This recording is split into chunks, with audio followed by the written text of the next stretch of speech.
On second down. Taylor to his left. And he's on target. Billy Hess. Marcelo Simmons on the tackle as Taylor is 1 for 1. You know, we talked to John Payne about who was going to be a starting quarterback, and he had said to everybody that it was going to be David Archer, but he throws a wrinkle in it right off the bat for Don Matthews and puts his scrambling quarterback in there. So Steve Taylor has talked about wanting to play all week, gets his chance to start, and I tell you what, that was the best kept secret in the CFL right there, who the starting quarterback was going to be. Ottawa first down, and this is Greer. Profile Greer, averaging 5.9 yards a carry, grabs a couple. Well, Steve Taylor's going to have to face a tough Argo defense. Tim Cofield leads the way up front. Alex Gordon is out. Oscar Giles, a late addition to that front seven. Reggie Gibbons is in the middle in the linebacking core. Defensive backs, Adrian Smith and Don Smith on the corners. Courtney Griffin, Marcelo Simmons at the halfbacks, and Dan Murphy starts at safety. Second down, Ottawa after a gain of 4. Taylor just missed, looking for Joseph Rogers, and there's a marker on the far side. Well, Steve Taylor is going to give the Argo defense a completely different look that they have scouted for all week. I mean, this guy's the scrambler. He's going to get outside the pocket. Offside. 94. Toronto number 94. Repeat second down. You know, and you get defensively, you start game planning for one style of quarterback, and believe me, these two quarterbacks are completely different in their styles. There's David Archer, the drop back guy. He's always in the pocket. Argo scouted for him all week and now face this man is Steve Taylor. Hinchcliffe to the near side. It is 2nd and 1 Ottawa. Greer slowed initially, but he'll have it up for the first down inside the Toronto 40. What a super job Profile Greer did last week in Winnipeg. Had a great game.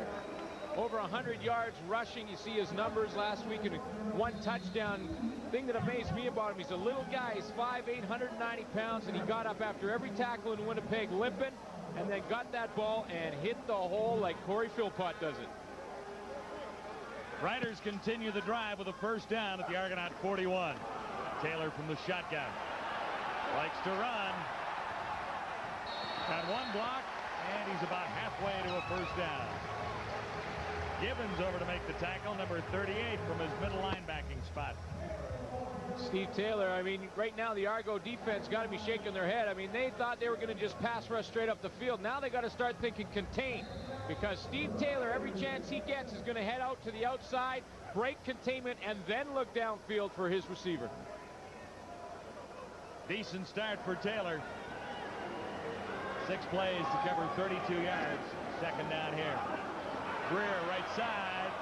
Ran into one of his own blockers and comes up short. It was Benson making the tackle, number 37 for Toronto. Fans want the Riders to go for 3rd and a long yard. It is a long yard, but they're in the territory where it's not quite as big of a gamble to send in your short yardage unit, which John Payne is doing right now. In comes Jeff Cummins and Swift Birch. Now those two guys come in on short yardage situations for a little bit of extra meat up front, so they're going to take a gamble early in the football game. And if you've won 1 game in 7 tries, you might as well gamble here early at home. Sean Daniels, and I'm not sure he made it. That's close. It's going to be very close. Very close. To me, where they spot the ball, Sean Daniels sort of stutter stepped before he hit the line of scrimmage, and it might. Well, there you go. Did not make it. Reggie Gibbons got in the way that time. Number 38. Sean Daniels just kind of stutter stepped before he hit the line of scrimmage. I mean, if he just hits it up in there, he's heavy enough to push anybody back. But you'll see a little bit of a stutter step right here. He kind of stutters. That pause gives Reggie Gibbons a chance to flow to the football and hold him short.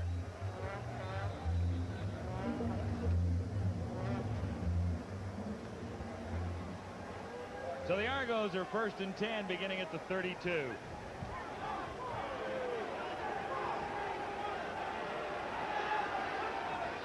Flutie, shotgun. Time, and he floats it over the middle for Robert Drummond. That'll be a first down and more. Dwayne Knight, number 44, made the tackle. Flutie has been the biggest reason for Toronto's 6 wins in 7 games. He has completed an amazing amazing 67% of his passes so far in 1996. He has loads of targets with Masadi and Cunningham outside, Tyrone Williams and Jeff Fairholm at the slot back spots, and Robert Drummond and Mike Clemens ready to run and receive out of the backfield. This is Drummond again, and he's out to midfield. Melvin Aldridge and Ken Wilhite making the stop. Well, it seems like everyone is surprised about Robert Drummond except Don Matthews, head coach of the Argos, and this offense led by Doug Flutie. I mean, Drummond was behind Mike Pringle in Baltimore for a lot of years. Matthews knew what kind of ability he had. So does Doug Flutie, and you can see how often Flutie likes to use him. Argos quickly out to midfield. Second and short, and that should be enough. Drummond again. And Dwayne Knight, number 44, put the stop on Robert Drummond that time. And Dwayne Knight's been having a pretty good season for the Ottawa Rough Riders. He's right now tied for 5th in the CFL in special teams tackles, and is really becoming a great linebacker. A lot of people have actually compared him to K.D. Williams over there in Winnipeg. Says he has the same kind of ability and speed.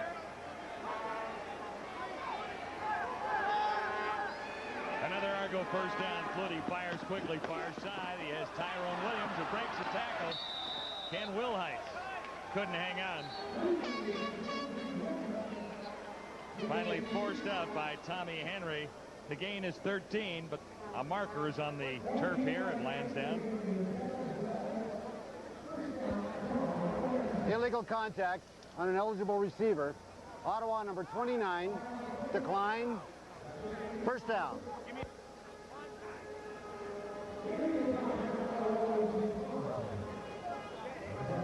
Defensive for the Argos, Swift Birch and Jeff Cummins, the former Argos.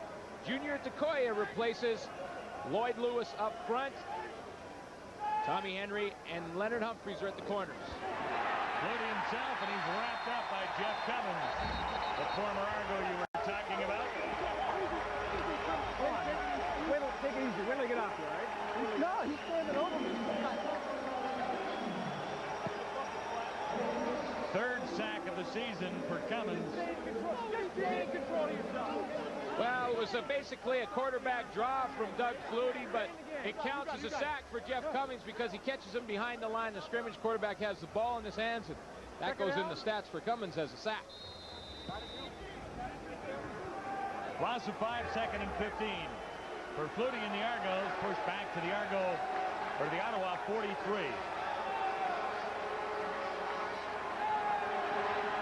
Flutie standing in, looks for Musadi. Had his hands on it, couldn't bring it down. Some sort of mix-up from Doug Flutie and his pass receivers Musadi and Tyrone Williams, because they were both standing right beside each other. Don Matthews going to have to get with them on the sideline because both receivers are about 4 yards apart, and every pattern that you run, there's going to be separation between receivers. You see them both right there in the same shot. The reason that is because if you're both in the same spot, it only takes one defensive back to cover you both.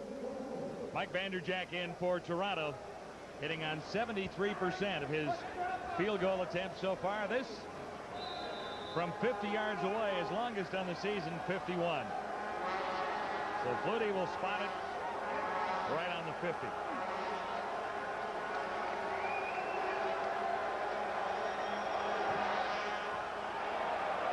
A little short this time, bouncing near the 3. Wilhite tries to claim it there and draws 2 penalty markers near the 7. Argos all over the place. The Ottawa Rough Riders get the ball back when we return. Argos were a little too close in punt coverage, and that'll give Ottawa a little better field position. Well, that's right, John. It doesn't matter if it's a missed field goal or a punt. You have to give 5 yards. 5 yards was not obviously given there, and Wilhite draws a penalty, but that takes a pretty good hit from middle linebacker Reggie Gibbons. Obviously on the missed field goal by Vanderjagt from 50 yards out. Taylor takes over for Ottawa. This is Profale Greer. Oscar Giles drawing into the lineup as a starter with Alex Gordon on the sideline. We expected Archer to begin this one tonight, but he has a series of injuries.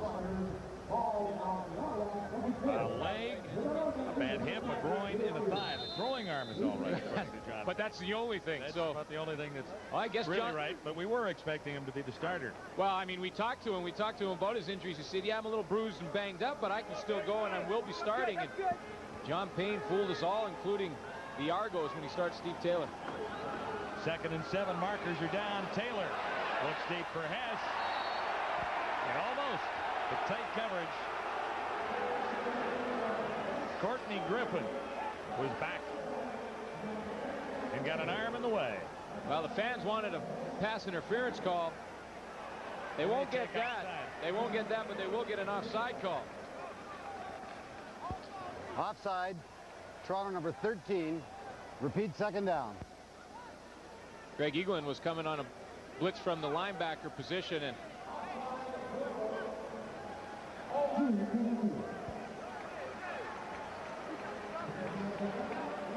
he gets linebacker position on the blitz, and Greg Eaglin will give Ottawa another shot at this. At the 29-yard line, it'll be 2nd and 2. No scoring so far with 6 minutes to go in the opening quarter.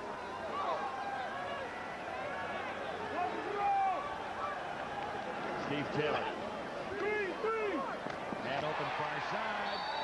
And Gordon will have the first down. Robert Gordon. Adrian Smith was on the coverage that time. The gain is 7 yards. Robert Gordon. For Robert Gordon.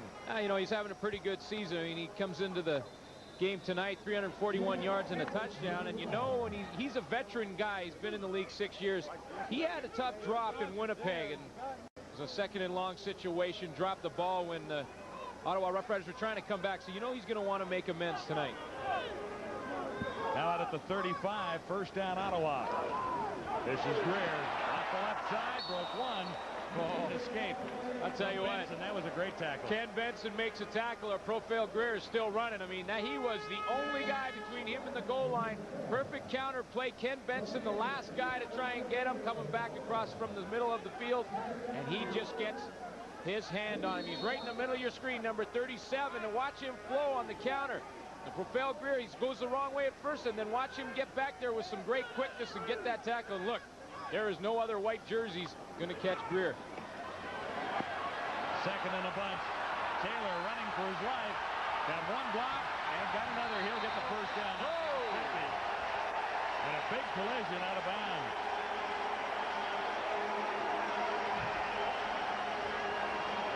What a hit by Andre Bolduc as he was coming back to help out his quarterback, number 87. Steve Taylor took off.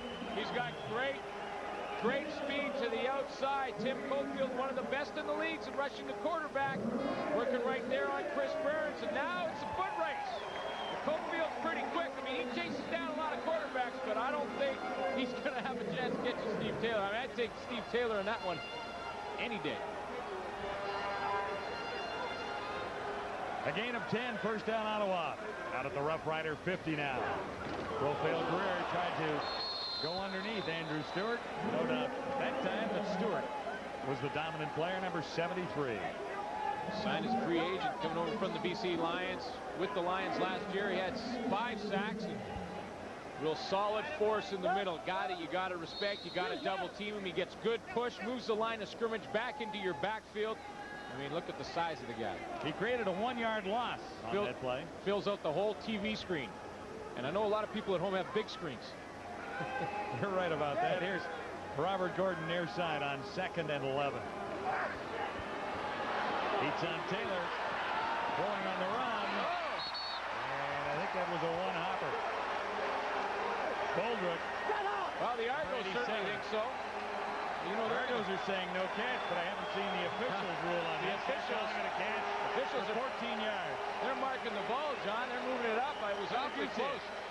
Well, it was hard to see from the angle that I had. I mean, I agree with you. It looked like it kind of came off the turf, but it depends on whether or not Andre Bolduc had his hands down on the turf and it hit his hands and bounced up.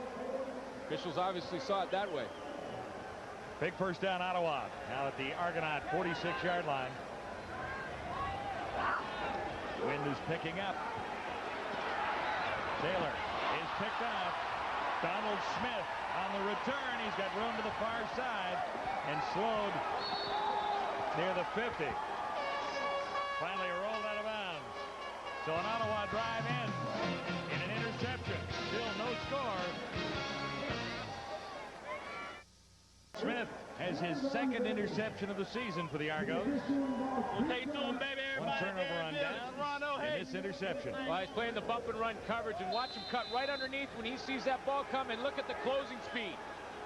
He got to the ball before Andre Bolduc did and takes it the other way. Second of the year.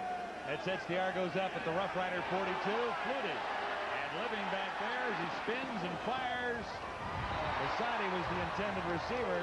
Couldn't come down with it. Tommy Henry was covering on Bassani that time. Well, Tommy Henry has 4 interceptions. He actually intercepted that ball, and it's a pretty good secondary. Leonard Humphreys at the other corner. Joe Merrow and Kenny Wilhite, who had a big interception against Winnipeg and took it back over 70 yards. And Jason Jakovic is a safety. Tommy Henry almost had his 5th interception there. Just a little out of bounds. He was just a couple of yards out of bounds, but he did catch it. 2nd and 10 now for Flutie and the Argos.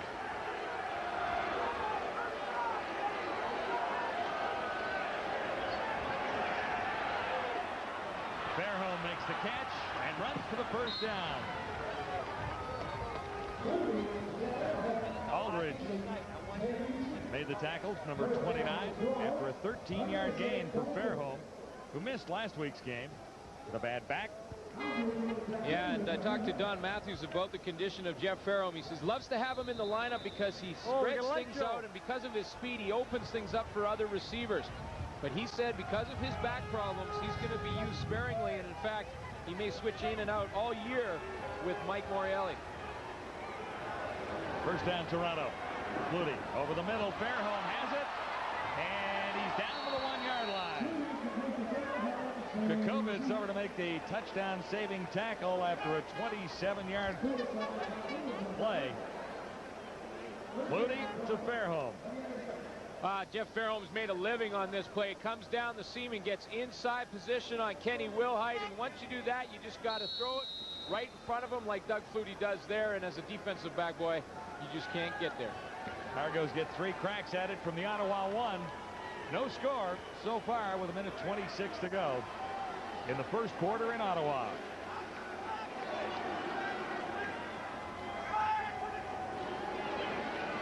Pinball Clemens has the touchdown from 1 yard out.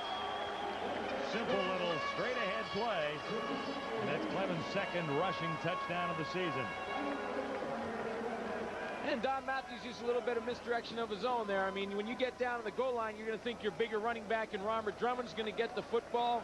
Drummond also has 5 touchdowns coming in, but instead, switch it up and give it to little Mike Clemens down on the goal line. You know he's going to give you the effort to get it in there, and has enough effort to score the points that time.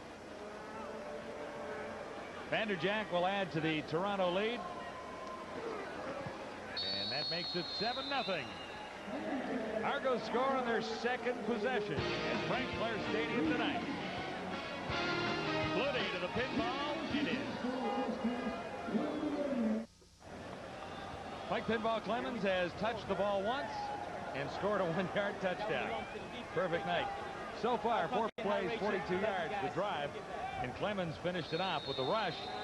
Really set up in a couple of nice catches by Jeff Fairholm. Wilhite. Beginning for Ottawa is 19. Into a maze. Somehow he found his way to the 35. Second rushing touchdown of the year for Mike. Yeah, he actually... Hello, all my friends in Barrie, how you doing out there? Hey, we're going to bring this one home. Starting out slow, we're going to bring it home. I just wanted to let Pinball have his, his public service announcement and save the money on the long-distance phone calls. But he was used a lot more in their last game, Toronto Argos, and was rushing the ball about 3 times a game heading into that game, and then last week had around 9 carries, so more and more involved. It's hard to keep a guy like that out of the offense. Andre Bolduc splits to the far side of the field with Robert Gordon to the near side on first down Ottawa for Phil Greer. Tough running inside against the big group from the Argonauts. Stewart is in there and Giles. Boy, it really was. I mean, that was some collision between Profeo Greer and Don Wilson. Donnie Wilson's that in-between linebacker and defensive back, and he only weighs 195 pounds. Now, Profeo Greer's not a big guy, but they just hit solidly, and Don Wilson's going to rest the play.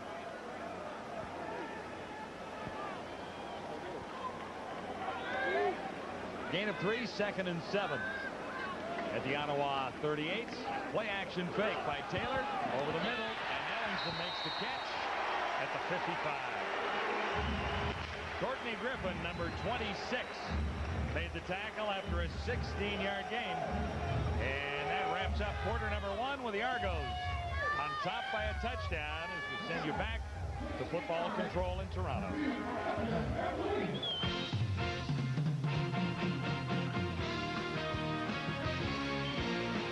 CFL live at the quarter. Brought to you by Subway. Try Subway's great tasting classic Italian BMT. Boy, the Ottawa Rough Riders and John Payne with their first play of the game, the old quarterback sneak.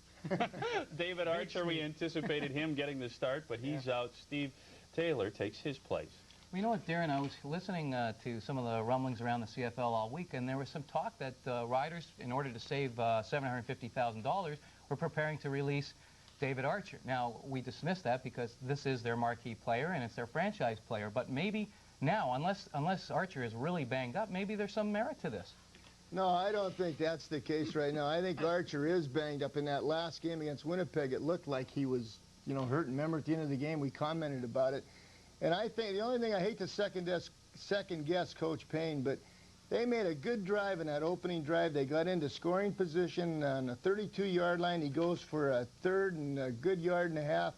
When you're playing against a good football team and you got a chance to get points on the board, that would have given Ottawa a big lift, given them some momentum, showing that they could score on that Toronto team. And I really think they made a mistake going for that. What do you mean you hate to second guess? This is the beauty of being able to sit here and do that now. We'll be relaxed. I mean, have some fun with it. But, you know, if you look at Toronto in that first quarter, they've moved to +4 now in the takeaway, giveaway category. They took advantage of the turnover with the touchdown of their own. I mean, everything's just falling into place nicely the way they expect.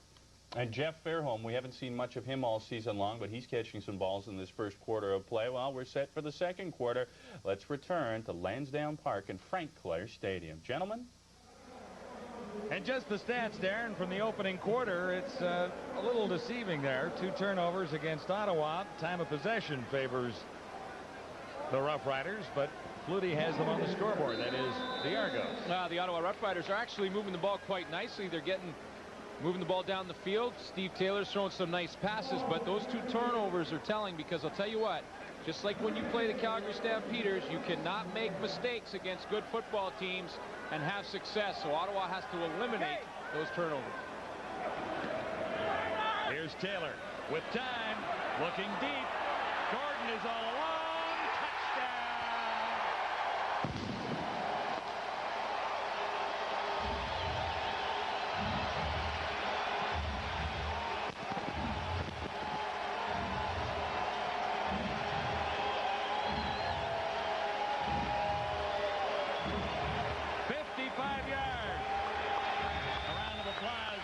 Fans here and the quarterback on the sideline.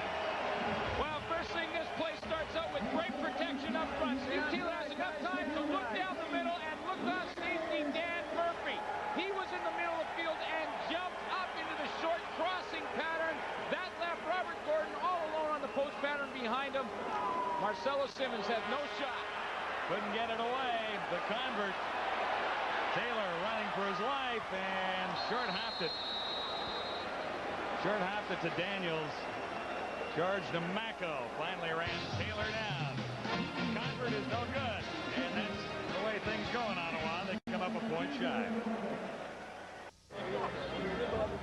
Robert Gordon dropped a key pass last week. I wonder what he was thinking when he was in behind all the cover here and just waiting for the pass to land.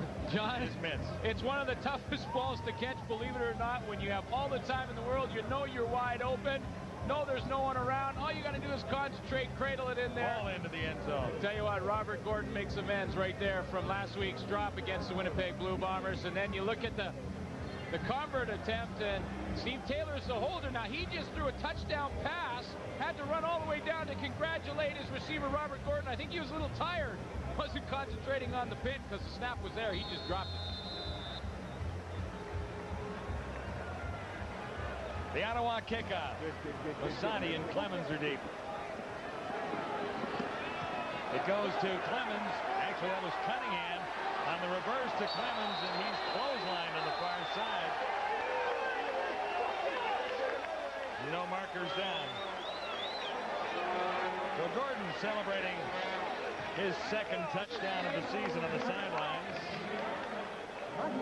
3 plays to cover 75 yards and a 55-yard touchdown toss from Taylor to Gordon. He was the safety. He didn't come up. And you hear John Payne there quickly talking about the safety. The safety wasn't there when Robert Gordon ran the post pattern. I'll tell you that. Third possession for the Argos. Flutie standing at his 37. Missed Williams, and it's picked up. Here's Henry. He's in. Gone. Back-to-back touchdowns. No markers, folks. A 54-yard interception return. Tommy Henry.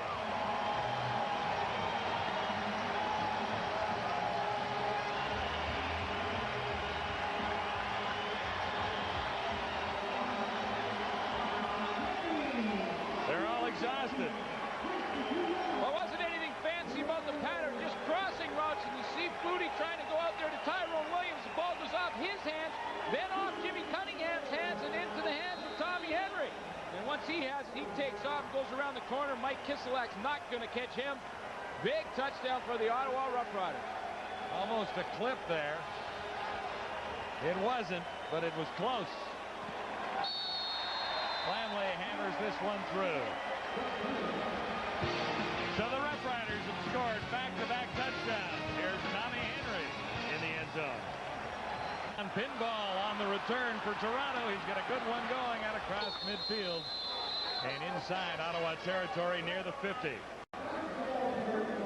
Frank West on the tackle, and a better crowd on hand here tonight. 32-yard return for the pinball.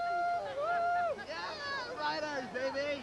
A little something to cheer about, but don't forget, these are the Argos, and the guys in black are the Rough Riders. So the lead right now, nice to see for the hometown fans, but thanks to Tommy Henry, the big interception on the three-way deflection. You work on the tip drill all the time. Every day in practice, work on that tip drill where you tip it up in the air and try and pick it off, and Tommy Henry did it right there and took it in. The way things were going for Ottawa, it looked like that ball might end up in another Toronto receiver's mitts after it went off Tyrone Williams. Cunningham was in the area, had a shot at it, but the interception made by Henry, he took it 54 yards for the touchdown. And Hinchcliffe is the injured Ottawa Rough Rider heading to the sidelines. Doug Flutie, you know, once he throws an interception, he's got to get involved in the tackle. Now, he just dumps it out there now trying to see, jumping over the lineman to see what's going on. And look at Swift Birch. He's not going to let his quarterback get in on the tackle. That was a clean block and a little bit of a mismatch in size. Toronto at the Ottawa 48. Robert Drummond reverses and can't find a way out.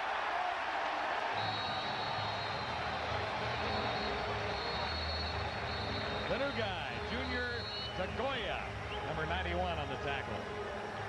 He's like a fire hydrant. He's 6 foot, about 300 pounds, and John Payne likes his pass rush abilities, likes the way he gets after the quarterback. You see Jeff Cummins starting. He sees and flows to the play of Robert Drummond, and there's Tagoya right up inside. Tagoya takes the first shot of him, as does Cummins. They both go to the ground. Tagoya keeps hustling and ends up coming up with the tackle. 91 right there at the bottom of that pile. Right on the line of scrimmage, no gain. 2nd and 10. Toronto, Flutie, shotgun. With time, Morale. Oh, man. Morale makes a great catch. Holding on near the 31. 18 yards. Well, he had 7 catches for 150 yards coming into this football game, and I'm sure none of them were any tougher than this one right here. He has to go back across his body, turn completely around as he dives across the middle of the field. You know you're going to get hit in there. Mike Morreale comes up with a big catch. Argos set up at the Ottawa 31. Second round pick of the Lions, and he signed as a free agent with Toronto, and they're happy to have him. Flutie, a load of time again, and another open receiver. It's the pinball down inside the 25. Ottawa's playing a lot of zone defense off the beginning, at the beginning of this football game. Clemens just finds a hole in the zone, settles down, and lets Flutie throw it in there. 9 yards for the pinball. It'll be 2nd and 1. How many catches Mike Clemens is projected to have over the course of this season? He's the guy that they like to put outside. Doug Flutie does not like two backs in the backfield very often, so Clemens will be that extra receiver. 3 receivers to the far side of the field, and Drummond on 2nd and 1 will have the first down. No markers anywhere. Drummond averages 7 yards per carry. And he's got the hard yards up in there, and get all those running plays that go off tackle and up the middle. That's will be Robert Drummond's job for the most part. Mike Clemens will be that 5th receiver. You see his numbers so far in 1996. 4th in the league in the CFL in rushing. Ottawa on top by 6. As Flutie goes under the cover, finding Drummond, he's inside the 10. Like a surgeon out there. Precision passing. Doug Flutie calls all his own plays, and in fact, he gets in there and during the week designs a lot of them himself with the help of Adam Rita and Don Matthews, but he has complete control of the offense, knows exactly what he wants, and that was the matchup he was looking for with Robert Drummond working on Melvin Aldridge. 14-yard gain, setting Toronto up at the Ottawa 7. And Flutie's made it look easy getting this close to the goal line.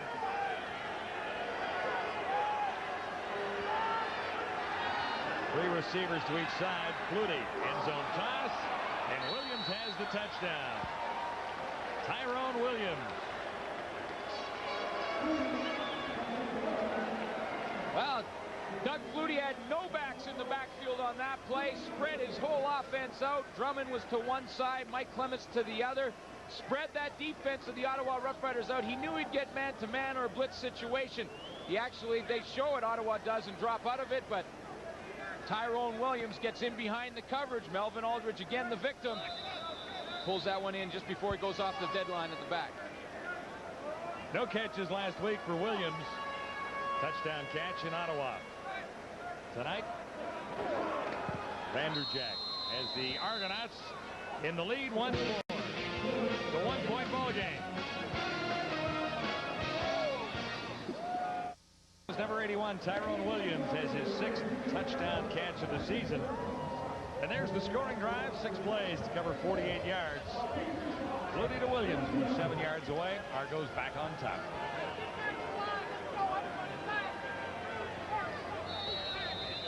Back to the coaching staff about Tyrone Williams.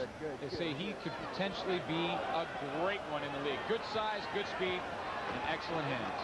Here's Gordon out across the 25, surrounded and down right there.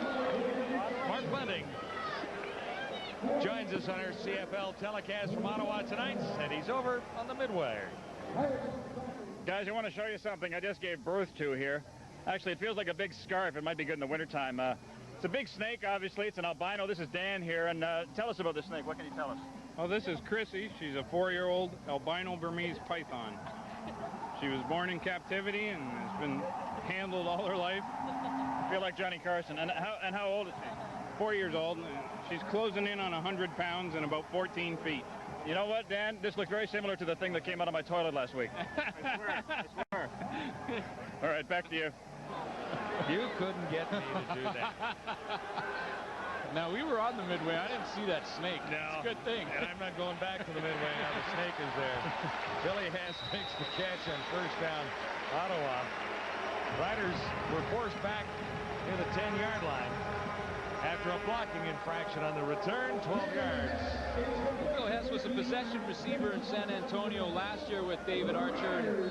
Right now, he's pretty much on track to get the same numbers he did. Last year, he had 750 yards receiving, and this year, if you look at his projections over the season, he should be around the same Exact numbers, around 750 yards. Possession guy finds the hole in the zone, and real smart receiver.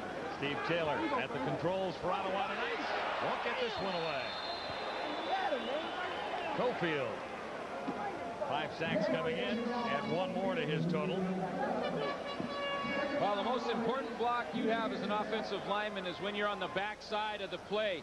And right here, Chris Burns is on the backside. He's got to work on one of the best in the league in Tim Cofield, but he also has to know that his quarterback has his back turned to the play. And here comes Cofield. You have to hold that block a little longer when you're on the backside. Big time loss, 2nd and 19. Sorry, Wood. Line of scrimmage moves back to the Ottawa 20. Taylor stands in, looks deep, looking for Hess. Missed him by 5 yards. Smith was with him stride for stride. That's Donald Smith. And you know what? That's not a bad thought by Steve Taylor. A lot of times so far this season, the Ottawa Rough Riders haven't stretched the defense. He went deep there on Don Smith, and you know what that does? It puts a thought in their mind from a defensive point of view that this guy will throw the ball deep. He's already hit Robert Gordon for a deep touchdown on the post pattern, and that'll only pay dividends later in the football game when those defensive backs back up a little bit to respect the deep ball. Opens up some of those shorter zones. Cunningham, the lone man back for Toronto. Lambley standing near his 7-yard line. Argos will come away with good field position. Near the 50 as Cunningham begins. And he turns it on. Can't quite get around the corner. Jacobitz, number 20. Got to him from behind. 0 return after a 39-yard punt, and it's Flutie's turn again. Now, you know, when Doug Flutie is control of the offense, he's got to make sure that all his receivers are happy in that offense, and you can see how Doug Flutie makes a star of each and every one of them. He's really spread it around, hasn't he? Star of the week. If you look through that list, I wonder whose turn it is tonight. See if there's an order to that or something. Tyrone Williams has one so far, so he's probably going to look to somewhere else for this one.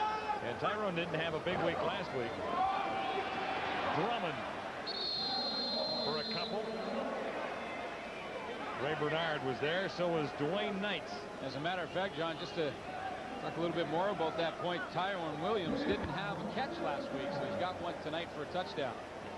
Big Ray Bernard back in the middle of the lineup for the Ottawa Rough Riders, having a real good season, and he's going to try and want to try and take that guy's head off Tyrone Williams if he comes into the middle. Gosh, there was a pigeon running right on the monitor here.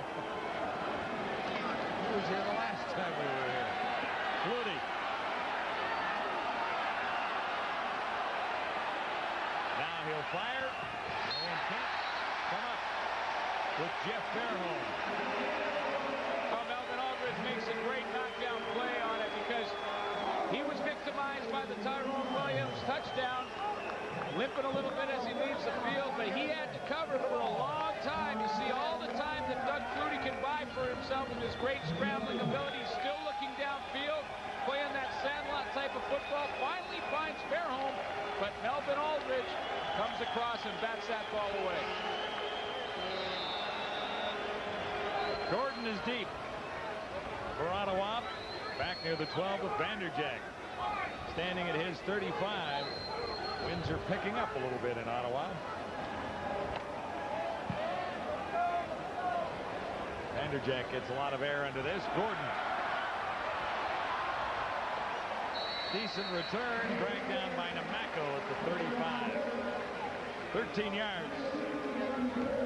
Well, John, next time we'd ride the bumper cars at the beginning of a game, I'm driving. Oh. Last 4 times that the Rough Riders have been home when the exhibition opened, they've won a couple and lost a couple. Last time they played Toronto was back in 90, and Ottawa got bombed that night, 42-25. Well, I hope they can break the 500 mark tonight, and they're going to need a lot of tape to do it when they play Toronto Argos, you see Melvin Aldrich getting the new fat job on the ankles. You take your shoes like that, your foot cannot move when it's inside. And that's what you want to do. That's why you spat them up like that. It's called a spat. You tape over the shoe so that your shoe and your foot are one. You never blow a tire. Taylor. Whoa, Bill Hess, and there's a big collision down there. Covering Courtney Griffin and Donald Smith. Wow. Met right at the receiver.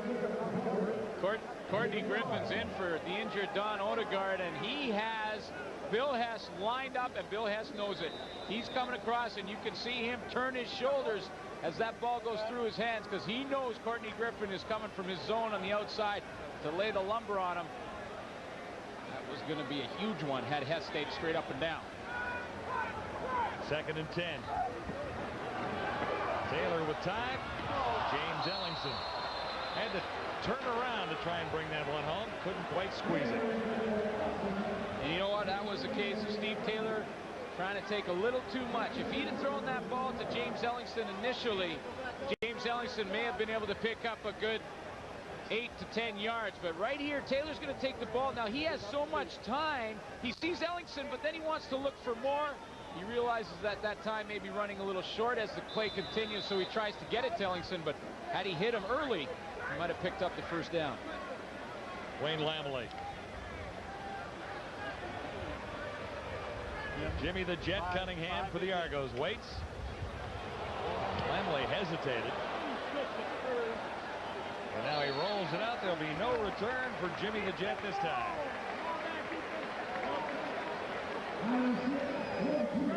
Ottawa hanging in, trailing Toronto by a point at 14-13.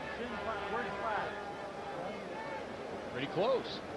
It's the all-time record going back to some great Ottawa days in the 60s and 70s, and those were horrible days for the Argos. Well, you know, you talk about this Ottawa team and then their poor away record. They on a 17-loss losing streak when they're on the road. But you know who is worse than that in the record books? Toronto, with 18 straight losses. That's a few years ago. That was 92-93. The Argos had their troubles. They turned it around. Maybe Ottawa can do the same. Flutie under heat from Dwayne Knight. He got away and is almost picked off. Henry almost had his second. Frank West was there. They were both surrounding Jeff Fairholm. Tommy Henry is just not happy. He's just not happy with his buddy Frank West. Here's Dwayne Knight. He's going to come on the blitz and comes in scot-free. But watch the disappearing act that Doug Flutie pulls. Right here. Here comes Dwayne Knight. Whoa! There goes Doug Flutie to the outside, and then Tommy Henry has a shot at another interception had it not been for his teammate Frank West knocking the ball out. Argos 2nd and 10. Ball at the 31. Flutie has Mike Clemens. Big first down out at the 50. Swift Birch was back to make the tackle on the pinball that time. You know, Doug Flutie last year, of course, had the elbow surgery. I asked him before the game how the strength of his arm feels and how his health is. To take a look at Swift Birch, who was in there trying to get pressure on Flutie. But Flutie told me that his arm has never been stronger in his whole career, and that last play, he just gunned it in there about 30 yards. A perfect strike.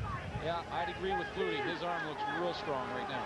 Gain is 18, first down Toronto at the Argo 50.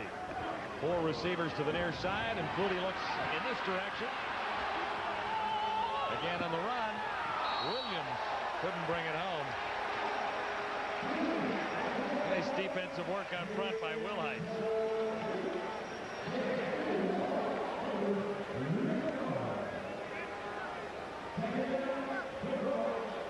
Well, when you want to know how much does Doug Flutie help the Toronto Argos? Well, that tells the story right there. With Doug Flutie in 1996 so far this year, that's average per game rushing, average per game passing, and the points per game. Then you look back in 1995, there's quite a discrepancy, especially in the points category. Yeah, and in the win column too, 6-1. Absolutely. 6 wins in 7 games. 2nd and 10. Flutie. Now flag comes down, and Flutie underthrows his receiver coming back. It was Cunningham, number 86. 3 minutes to the half. We'll check on the infraction when we return. Looks like it's against Toronto. Also talk to our panel about this first half and more. That's coming up at the Corral halftime.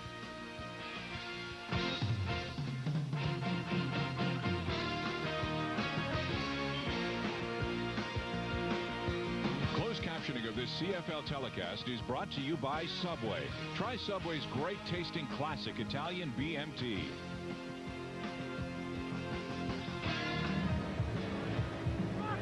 Halftime is 3 minutes away. Argos penalized on the previous play, so it'll be a kicking situation with the infraction against Toronto. Vanderjack, a nice breeze. Here's Tommy Henry, misjudged it.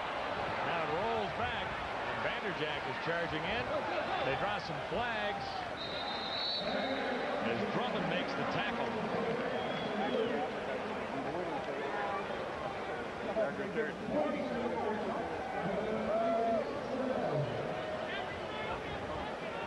Master is on the sidelines, and he knows how to win. There's no doubt about it.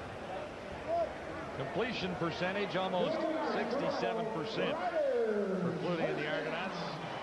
Average net yards per game 477. And ask an offensive lineman about who he'd like to protect when it comes to quarterbacks. Only given up 8 sacks, and largely because of the scrambling ability of Doug Flutie. Flutie does protect himself by moving around back there, no doubt. Taylor from the shotgun. Sean Daniels. Markers down, as is Daniels after a gain of a couple. Toronto on top by a point, 14-13, heading toward halftime. Initial indication, penalty against Ottawa. And the Rough Riders really don't want to give the ball back to Toronto here before halftime. Ottawa number 59, repeat first down. Or at least for too long. That's James Monroe.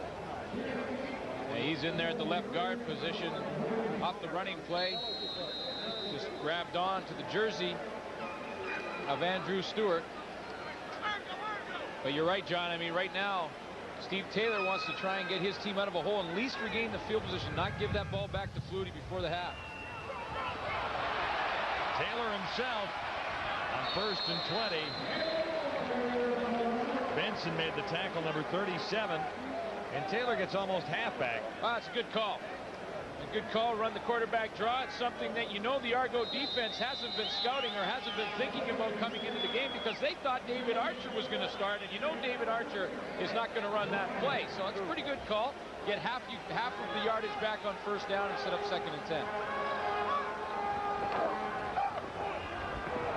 Taylor. Bolduc makes, no, he doesn't. Couldn't hang on. Marcelo Simmons was covering. And Andre Bolduc.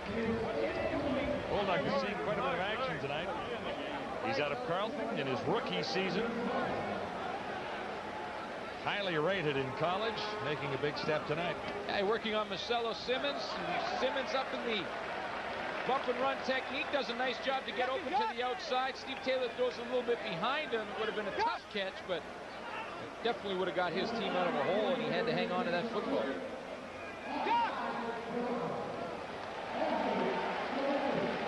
So offside against the Argos. Gives Ottawa one more chance, and now it's 2nd and 5.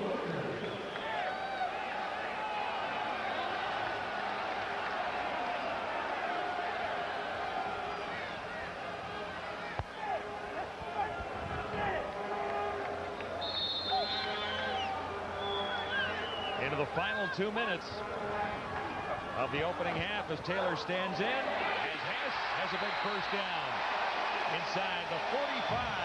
I tell you what, John, I am so impressed with Steve Taylor's confidence. I mean, he hasn't played all year.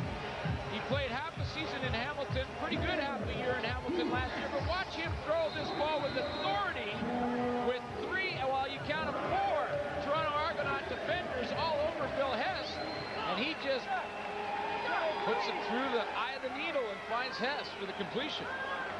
Gain of 21. Taylor running for his life now and throwing on the run. just threw it away. He might get a penalty for it. He did, or at least there's a marker down right at the 45-yard line, and that would be the intention. There was no receiver anywhere in the area. Well, no. There is no infraction on the play. There was a receiver in the area. Second down. I didn't see anyone. Well, I was going to say, John, that Bill Hess was working about 10 yards deeper than that ball when it hit the turf. So, I mean, there's an argument Steve Taylor had to say that, hey, I was trying to get it. I just threw it 10 yards short of the guy. And if you buy that, I have some land I want to sell you. Where?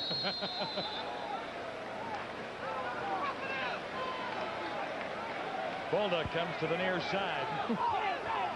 2nd and 10. 3 receivers to Taylor's left. And the play is whistled down. Looks like it may be against the Argos. Someone may have lined up outside. Timeout. Toronto. Okay. There you go. I was completely wrong on that. You weren't that far off. It looked to me like one of the guys were lined up offside, but hey, I don't like. One of the guys was waving his hands down there. Well, maybe that's what it was. The old timeout sign. Don Matthews wants to settle him down. He definitely doesn't want to give up any points before the half. You don't want to give a team that's down and out a little bit of a spark, a little bit of life, because they can come back and get you and surprise you. John Payne's hoping that happens to his team right now. David Archer on the sidelines has not seen any activity in this ball game. We had expected him to be the starting quarterback for Ottawa, but Steve Taylor is in and facing 2nd and 10 right now. Low snap. Taylor can't get a hold of it. Now he does. This would be a great play. Man, hangs on. What a play. Taylor made it all happen. What a play by Steve Taylor. 25 yards. Jordan stuck the mitts up and brought it down. Yeah, you talk about when you go in the shotgun. A lot of people don't like it because you're looking downfield. The snap's low by Richard Sines. But what a job by Steve Taylor to scoop it up and have the presence of mind to look downfield and find Robert Gordon, who comes up with a great catch and just keeps the concentration to get that 1 foot down in bounds. What a play. Rough Riders at the Toronto 19. Sean Reed into the ball game, number 32, and has 1 yard. So the Rough Riders are adding a few dimensions here. I don't know if Reed is in because of injury. He began the season in the Winnipeg camp, stopped briefly in Toronto. Former 2nd-round draft pick out of Western Ontario, and primarily a special teams guy. Cover kicks, he'll block and kick returns, and gets his chance to play fullback. Minute 12 to go till halftime. Taylor looks to the end zone. Bolduc got it in, but he's out of bounds. Andre Bolduc out of Carlton. And it was close. No, he was definitely out of bounds. I mean, if you get pushed out of bounds when you're in the air, it's up to the discretion of the official. But if you jump in the air on your own and then just come down out of bounds, then you're out of bounds. Oh, I wasn't disagreeing with the call. I was just saying it was close for Ottawa, but not close enough. Close for them, yeah. Field goal try here. Lamley will have it spotted at the 26. And he's on target.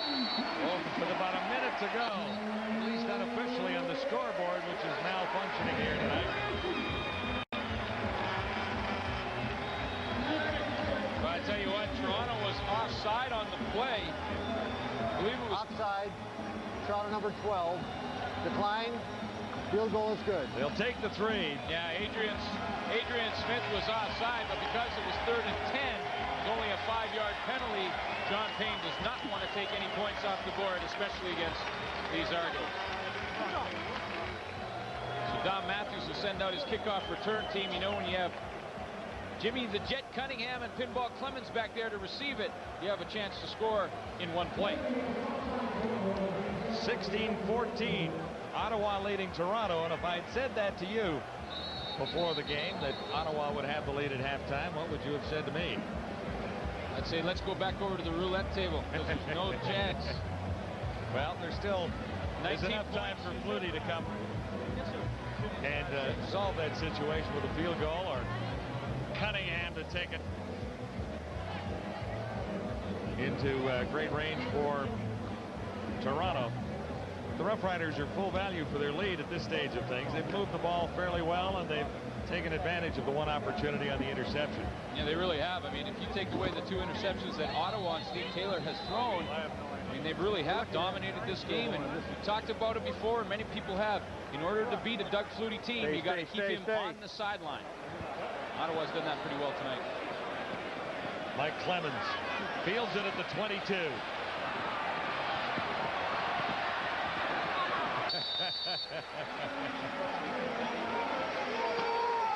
Well, the Central Canada exhibition is on right next door.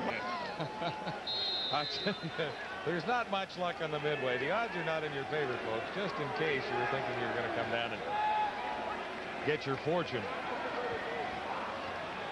Mike Clemens has another catch. Frank West had him wrapped up. 12 yards in the previous play to Mazzati, 8 yards there. And on the clock, at least unofficially, 37 seconds to go till halftime.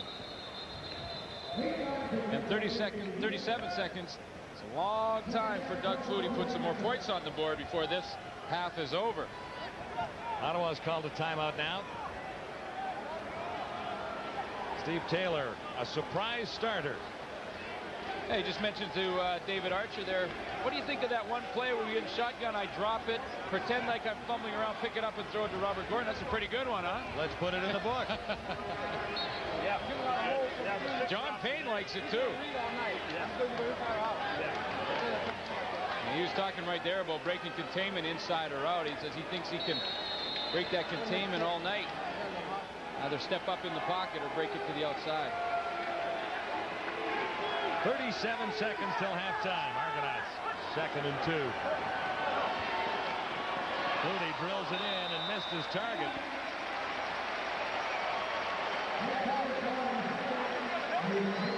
So what would you say if I told you before the game that the Ottawa Rough Riders would have the lead at halftime?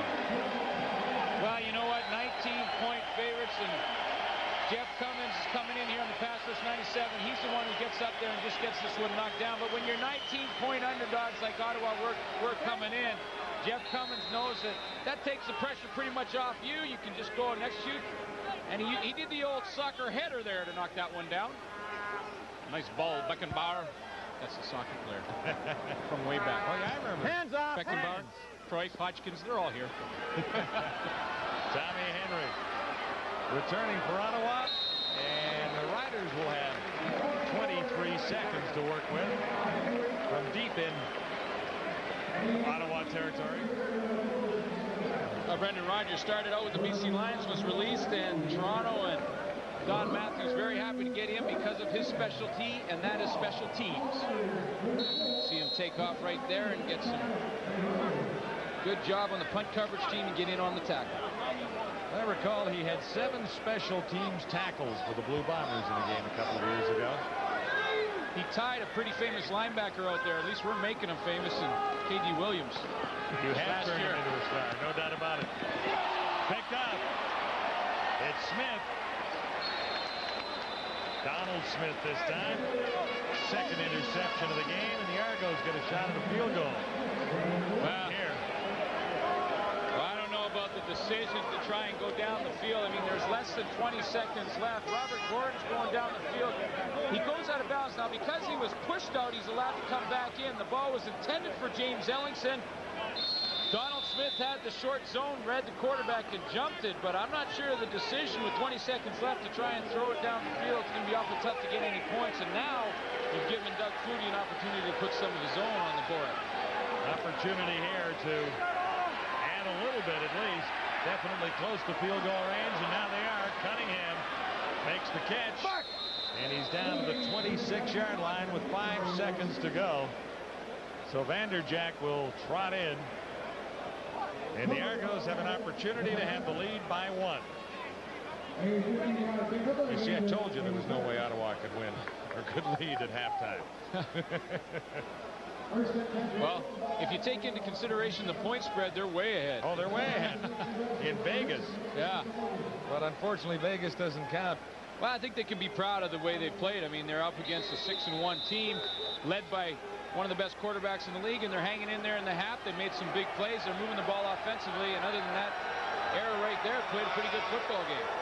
Vanderjack will have it spotted by Flutie at the 34.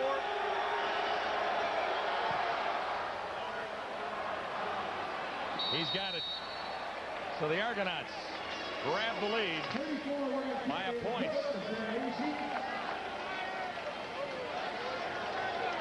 It's a one-point ball game. Lots ahead at halftime as we send you back to CFL Control and Darren and his pals.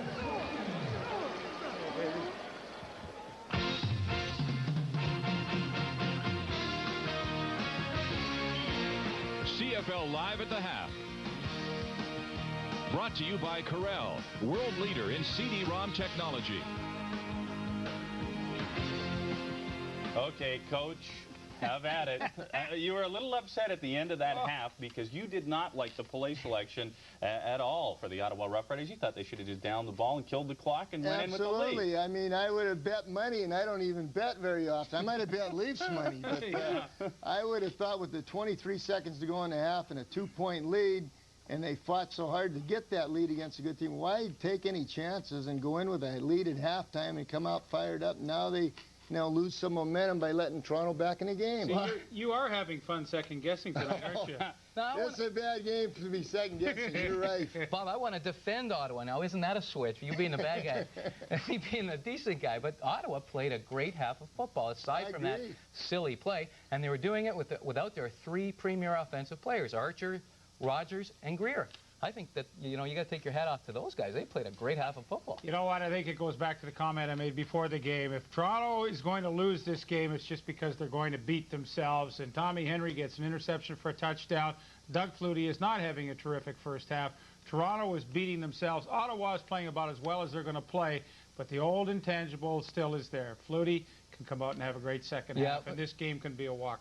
You mentioned the Tommy Henry interception that he returned for a touchdown, and this got your goat as well, too, Coach. You thought that they should have went for the 2 points instead of going for the single in the convert. Well, there's times in the game, like it was a 5-point difference that made it 12-7, and if you go for 2, it makes it 14-7, and the single point really didn't give Ottawa that big a deal at that time, so you got to pick your spots when you go for 2, and I've always believed as a coach you take your points in the game early when you have them, unless there's a circumstance that might make you think differently. Yeah, it's hard to argue with that, but what about the play of Steve Taylor? He's looked extremely sharp in this football game.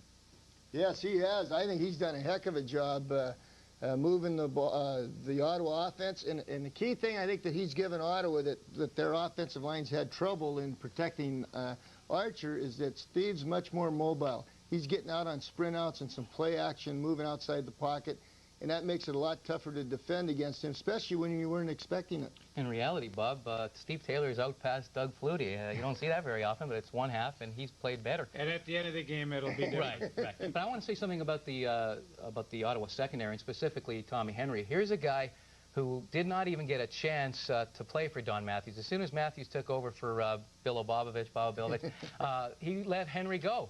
And now you can imagine how much he's relishing that interception right now. And he will talk about it after the game. He's the kind of guy that likes to talk about it. You know what? And Tommy Henry could have had another pick, too, as Frank West hit him. Henry with 5 interceptions on the season now. I'll tell you about Tommy Henry, though. He is not exactly a guy that gets involved in a team concept. He marches to his own beat a lot of times, and there's some coaches that won't put up with it, and obviously Don Matthews was one.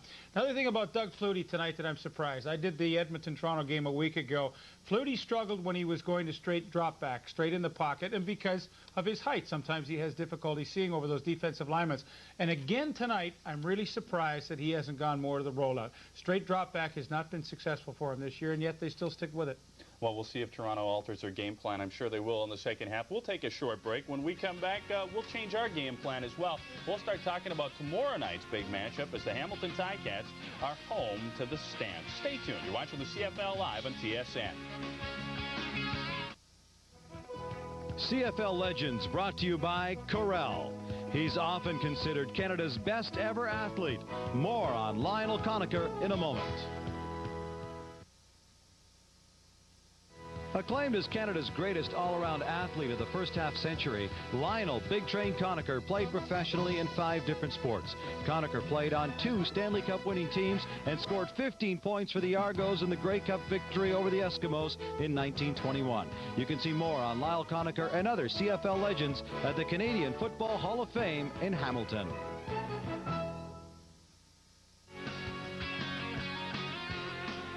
Toronto Argonauts lead by a single point. I tell you, who would have thunk it at the half? Ottawa Rough Riders very much in this football game. Don Southern, in his 33 years of coaching, says he's never seen so many injuries in his entire football experience, but his Hamilton Tiger Cats are ranked with them. Tomorrow night, Jeff Garcia will try and take advantage of a beat-up Ticat team. We'll have the game for you. It starts at 7 o'clock Eastern Time with our pregame show, the full half hour, followed by the kickoff itself. Our Gord Miller got a chance to talk to Sudsy. They're in difficult days for the Hamilton Ticats. Don, I think most of the concern here in Hamilton centers on Matt Dunnigan. How concerned are you about his status?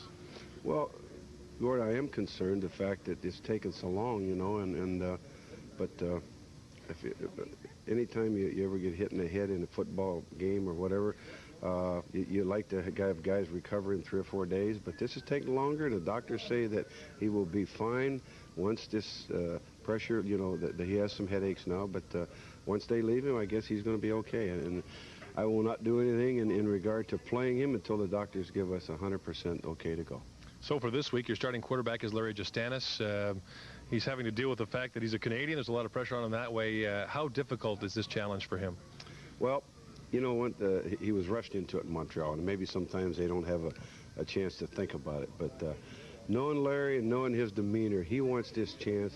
He's in his own backyard. He's thrilled to death to have it. And one thing I said earlier, the veterans are jumping around him and helping him out. Matt Dunnigan will be down on the sideline helping him, along with Mike Kerrigan and AC up in the box. So I think he's got all the help he needs, and he'll do a good job, I'm sure. Don, the good news is at least you're not playing anyone tough this week. Oh, boy, Calgary's, they're great offensively, defensively, special teams. It's going to be a challenging game for us, but I know one thing, that games are won on determination. If you have the ability, the determination to go out and hit somebody and take it to them, and that's exactly what we're going to try to do. Don, thanks very much. Best of luck. Thank you. Don Southern, the head coach of the Ticats, who play Calgary tomorrow night. Darren? Boy, Don Southern left that interview quicker than a Hamilton Tiger Cat offensive coordinator. They've been dropping left and right. Well, we had it with Dieter Brock last year, and he resigned from his position. And then you bring in John Jenkins, and Jenkins is no more. Yeah, and Jenkins came in at the beginning of the season with all kinds of fanfare. He was supposed to rescue this offense, and Sudsy talked about him like he was the greatest coach in the world, and he got rid of him. That's 5 different offensive coaches in 2.5 seasons in Hamilton. And a lot of the coaches around the league are taking Sudsy to task about this because they're saying that, you know, there's got to be some stability. Yeah, you can't control what goes on with the injuries, but you can control what happens with your coaching staff. Well, the issue becomes Don Southern fired Dieter Brock, and we've talked about this on the show before, but he fired Dieter Brock a year ago because he didn't have a balanced offense, refused to run the football, and yet he goes and hires John Jenkins, who absolutely hates to run the football. To him, it's a wasted play, so I fault the head coach in this situation. He put himself back in the same old kettle of fish that he had a year ago. I throw this out to you, Leaf, though. Was it part of a package? Because John Jenkins was with Matt Dunnigan down in the States now, and you've got a couple of Dunnigan receivers that played with him last year as well. I think Leaf hit it right on the head. I think the head coach, knowing what he knew from last year and knowing what he wanted from an offensive standpoint, to bring in another offensive coordinator that had the same philosophy as Dieter, you know, that's put Sudsy in the hot seat. And here becomes the problem, Bob, because now Mike Kerrigan, who I had a nice chat with this afternoon, wants to run the football. He and Terry Greer and John Salavandis are going to be co-offensive coordinators.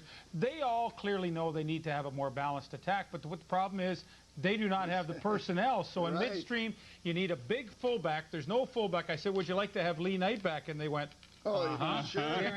So they don't have the right people now. Well, let me let you guys in on a little secret, Darren.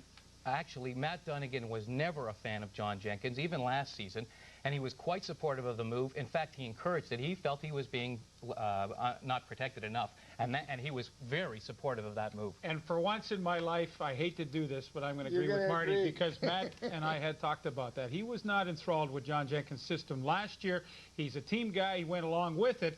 but he didn't like it because he paid the price far too many times by taking hits, and now you see what's happened. Okay, God, it kills me to agree with Mark. Yeah, that hurts. I'm kind of surprised. You have no choice, Lee. We will take a short break here, ladies and gentlemen. There's still more to come on the Corral Halftime Show when we return.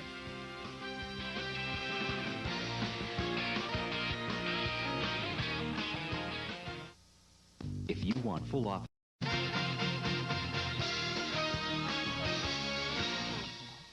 Well, we had a pretty good first half. For their thoughts on what has transpired so far, let's return to Frank Clair Stadium in Lansdowne Park. Here are John and Glenn. Guys? Darren, just like I told Glenn Suter at the start of this tonight, I told you Ottawa was going to be close at halftime, didn't I? Yeah. Well, I'm not sure if that's exactly the way you phrased it, but hey, it's a good football game so far. The Ottawa Rough Riders are playing pretty well. They're moving the ball offensively, and if you can eliminate those mistakes, they're ahead in this ball game right now. I mean, you take away the 3 interceptions that Steve Taylor has thrown, and they put up some more points, and they're probably ahead right now. The one interception right in the dying seconds of the opening half cost Ottawa 3 points and the lead at halftime. Time of possession is favoring Ottawa as it stands right now, so they've kept Flutie off the field a little bit, or at least did for a while in the early going in the half. Oh, absolutely. And I think, you know what, with Doug Flutie and these Toronto Argos, I think it's sort of like a bomb. And so far in the first half, there's a long fuse. Hasn't exploded. But that fuse is getting shorter and shorter. You just get the feeling that Doug Flutie's ready to explode. Hopefully for the Ottawa Rough Riders, it'll be later instead of sooner. It's a 1-point ball game right now. Flutie and the Argonauts are ready to go. Obviously, Elvis is in the building. The Ottawa Rough Riders are only down by a point. So they're going up into the audience to meet all of you. Captured live in the opening half in Ottawa, Jeff Cummins of the Rough Riders, the left defensive end, a former Argo.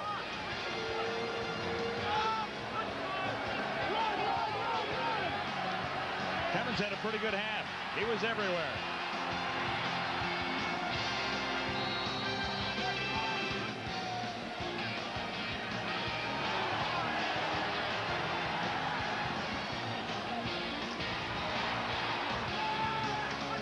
And he even used his head.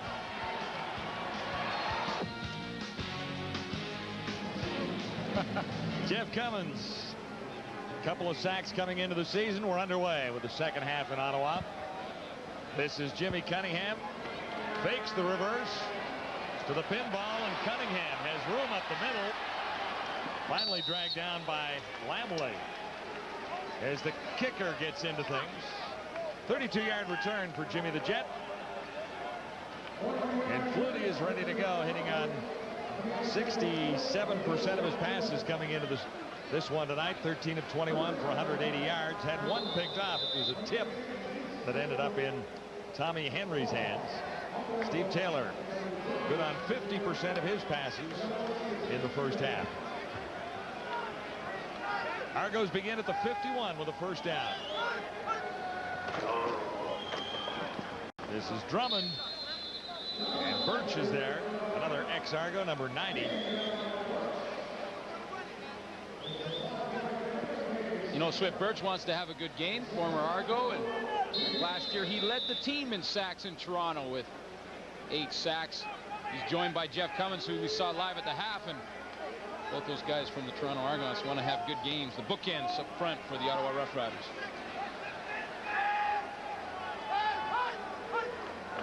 Second down, 4 to go, and Drummond should have the first down. Zizakovic is in there. It's interesting to see how Doug Flutie and Don Matthews gone back to the game plan. You know, a lot of the success they've had throughout the years combining the running game and Robert Drummond and Mike Clemens with the great passing abilities of Doug Flutie, and I think they kind of abandoned that in the first half. Came back in the second half, going to establish that running game again and get in some second and short situations. Help out Flutie in his play calling. Argos first down inside Ottawa territory. Play action, nice fake. Fairholm couldn't bring it down.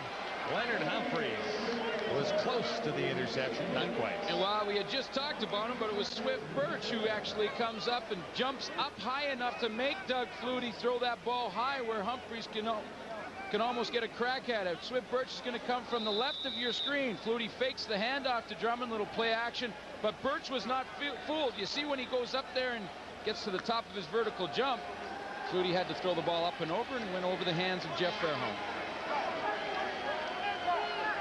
2nd and 10, Toronto.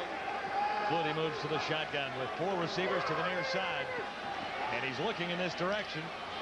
Cunningham couldn't bring it down. It was Humphreys, number 23 on the coverage on Jimmy Cunningham, number 86. Now the first play, he almost got a gift when he got the tip from Jeff Fairholm. This time just great coverage.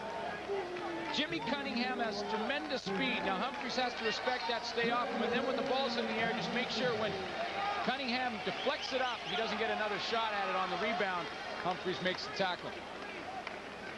Vanderjagt is in, standing at his 47.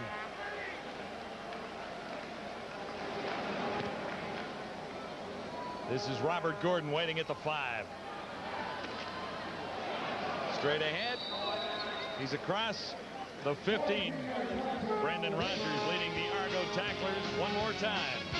Steve Taylor gets his hands on the football when we return. Ready for the Rough Rider first down. At the 16, Sean Reed gets the call, and there's nowhere for Reed to go.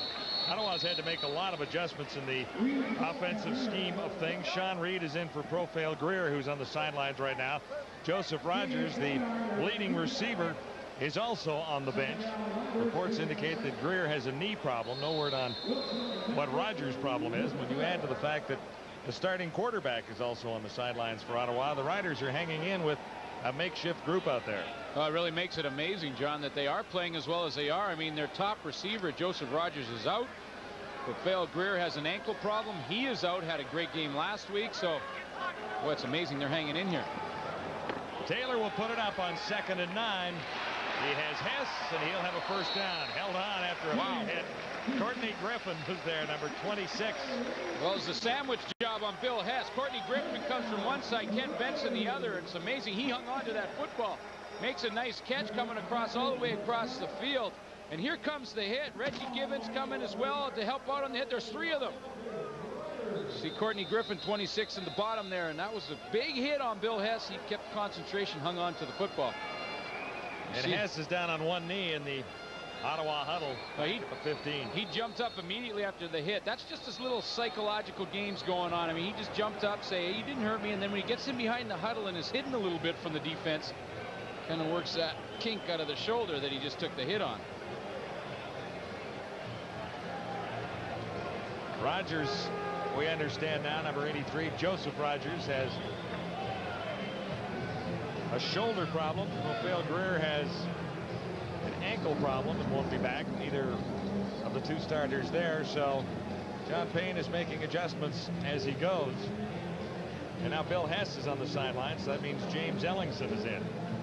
Well, yeah, when I first saw that Joseph Rogers was out, I was wondering if it's just that he was mad because his buddy David Archer wasn't in. Oh. But obviously that's not the case. It certainly is not.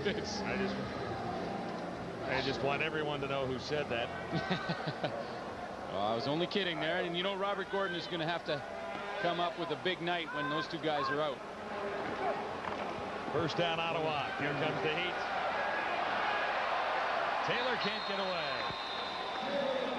Giles, number 94, ran him down. Giles gets a start with Alex Gordon on the sidelines. The loss is 17 yards.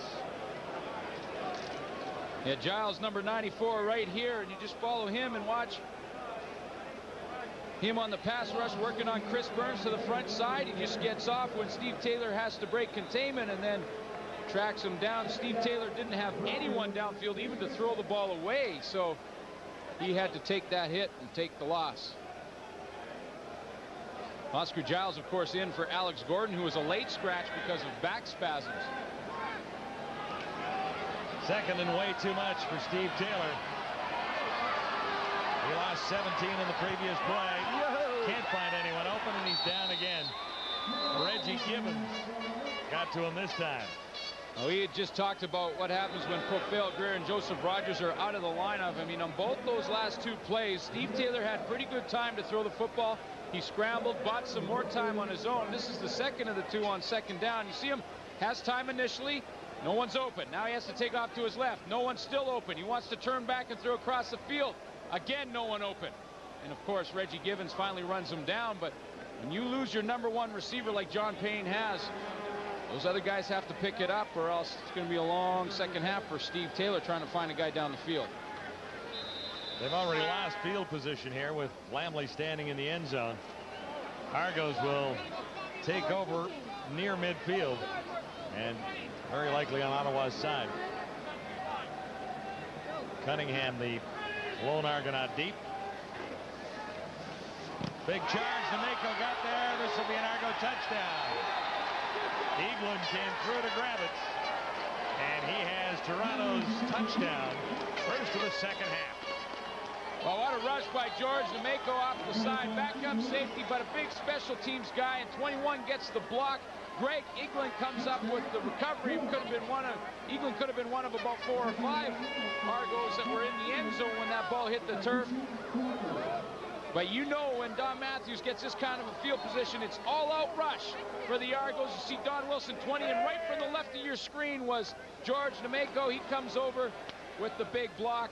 Eaglin picks up the touchdown. They made that play look rather routine. The block, one bounce, touchdown.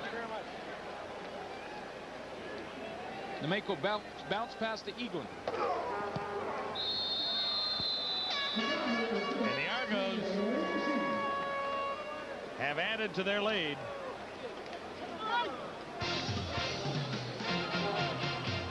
Eaglin in the end zone celebrating after the blocked punt. George Nemeko went to Laurentian High School in Ottawa. He has blocked the punt to give the Argonauts an 8-point lead. And for his reward, he gets to cover the kickoff.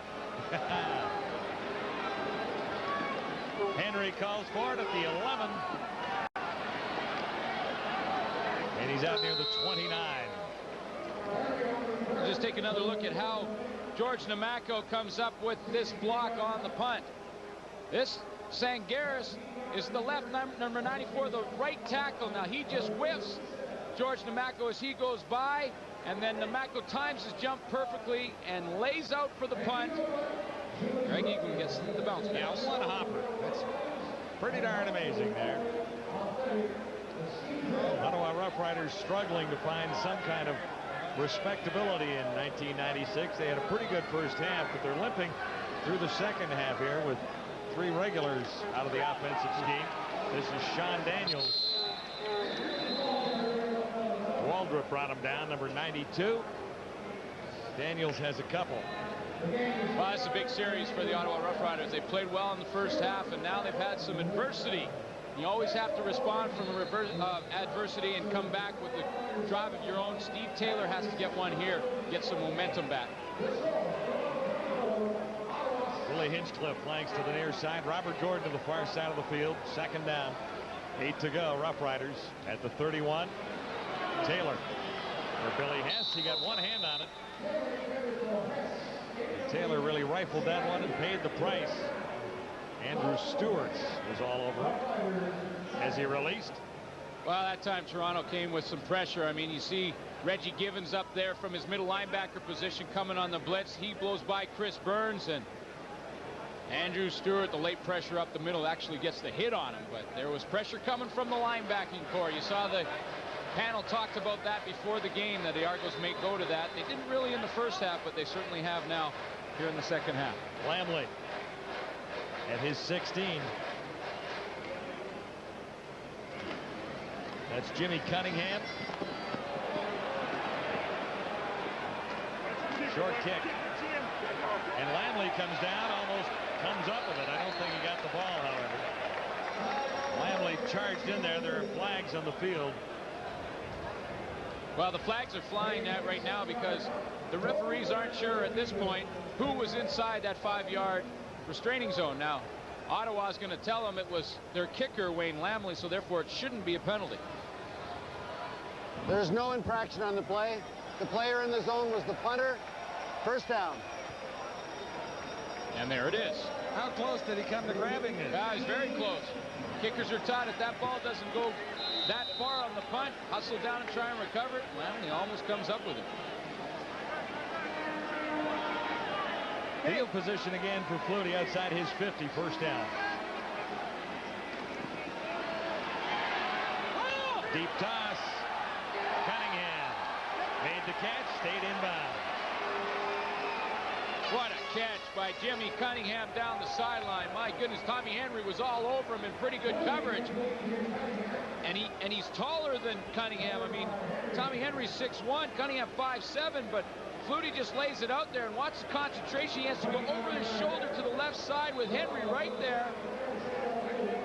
Still comes up with the catch and keeps his feet inbounds. Great concentration by the Jet. 35 yards for Cunningham. Argos now inside the Ottawa 25. Flutie has time. Just missed Cunningham on the far side. Henry was covering.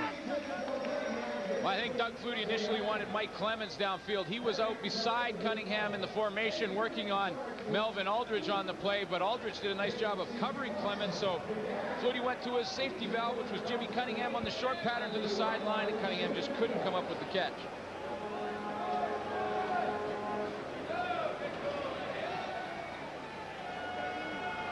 Mazzotti to the near side. Cunningham, top of your screen on 2nd and 10 at the Ottawa 23.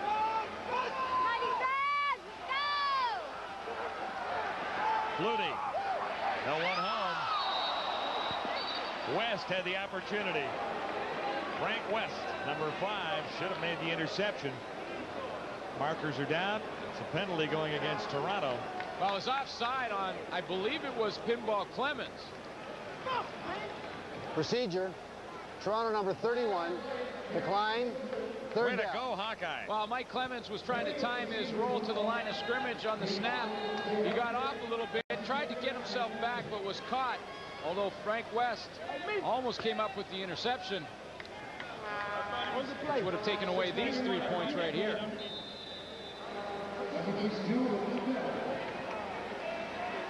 Hitting on 50%, this from 30 yards. Vanderjack missed that one. Shanked it left. So it could have been worse for the Ottawa Rough Riders. And one more for Toronto.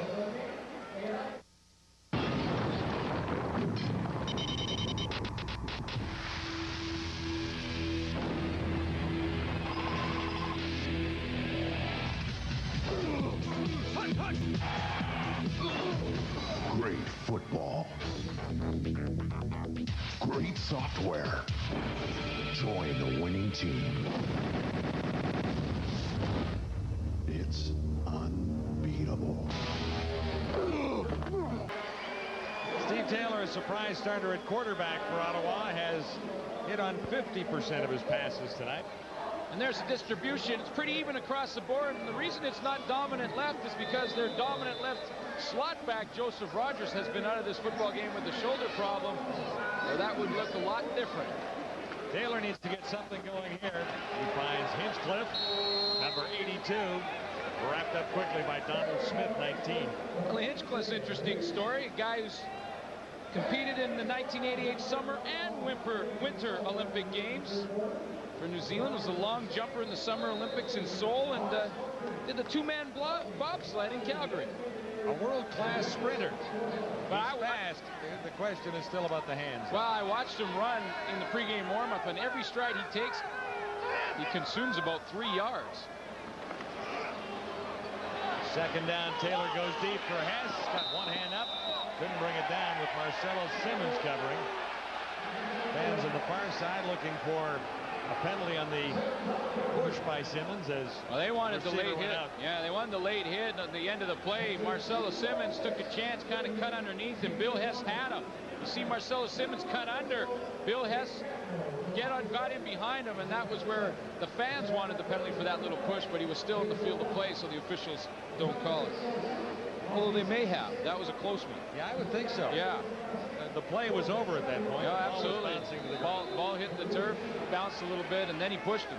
Lamley Kicks again, and Cunningham waits.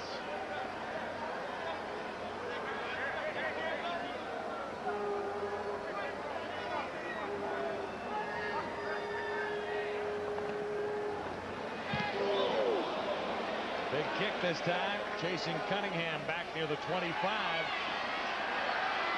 Has got great jets. Bernard tracked him down at the 41. 16-yard return after a 45-yard punt. Friday it's Calgary versus Hamilton at Ivor Wynne, and then Saturday Saskatchewan and Edmonton. Rounding out this week in Canadian football. Where are you? You're in Edmonton. I'm in Edmonton for the Saskatchewan Rough Rider game, and I just actually got here from Ottawa from Saskatchewan, where Montreal and Saskatchewan played, and my buddy was honored. Retired his jersey, Dave Ridgway. It was a real nice ceremony. And you actually practiced the old routine? We did the old hold and kick routine one more time. This is Drummond. Escaped and should have been caught about 15 yards back. So Ridgway is officially hanging in the rafters at Taylor Field. Is that the deal? He is. I mean, at least number 36. The jersey is in the rafters. Robert Drummond is right here, and he's going to be the recipient of this Doug Flutie screen pass. Just turns around, catches it in behind the lineman, and then see the open up, how the middle of that field opens up for him, and then breaks a couple of tackles and gets a few extra yards on his own. 23 yards. The net gain for Drummond. Another Argo first down. Flutie. Hit him right in the numbers. Tommy Henry right in the back. Basati was the intended receiver. Well, Tommy Henry's had an interception tonight and done a nice job of coverage down the field, and it was again there. He had Paul Mazzotti completely, that's what you call throwing the blanket on the receiver. And you know what? Got away with the penalty there. You know, I'm always for the defensive backs whenever it comes down to it, but I think Tommy Henry might have got away with one with that right arm around Mazzotti's back. Don't get off the fence here, partner. 2nd and 10. Flutie goes again, and Williams comes up with a great catch. Held on. Jacobitz cut him down, but Williams went up, got it, and held on after a pretty good hit. 22 yards the game. That's what Don Matthews loves about Tyrone Williams. If you look at his numbers and take him over the season, he's going to be over 1,000 yards this year, but he's got tremendous size, and when Flutie puts this one up high, see how Tyrone Williams goes up and gets it, and he knows he's going to get hit, and Flutie's a little tense because he sees the safety coming across to hit his receiver, Jason Jacobitz. But Williams out-jumped him. Flutie on first down goes to the corner. Williams again. He's down to the 3. Will Heitz forced him out. And Flutie is picking apart this Ottawa secondary right now. Yeah, you know what I find interesting, too, though, is a lot of these passes tonight are going to Tyrone Williams. He has a touchdown tonight. And, of course, last game, the Argos, Tyrone Williams did not catch a pass. So that's the kind of team guy that Doug Flutie is. He likes to spread it around, and it's Tyrone Williams' turn tonight. Another 22 yards setting Toronto up. At the 2, it'll be impossible almost for Ottawa to stop the Argonauts from here with Drummond and all of the weapons that Flutie has at his disposal. 3 cracks at it from the 2. And Mike Clemens slides under and has the touchdown. The pinball, Mike Clemens, 2 touchdowns tonight. You got to love, though, Mike Clemens. I mean, he catches the ball and gets initial contact right around the 1.5, 2-yard line, and then crawls into the end zone. He gives you 110% all the time.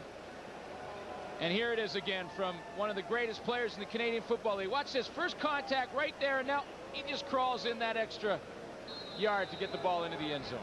Actually squirted through. He has a 1-yard touchdown and now a 2-yard touchdown with 3:52 remaining. Third quarter, the Argos are definitely in control of the ball game now. Yeah, it's really amazing. Mike Clemens, of course, the league's MVP in 1990 when he had 3,300 all-purpose yards that year, which was a CFL record. And then now on his team right now is Doug Flutie, who was the MVP for the next 4 years. So for 5 years, this team right here had the MVP award.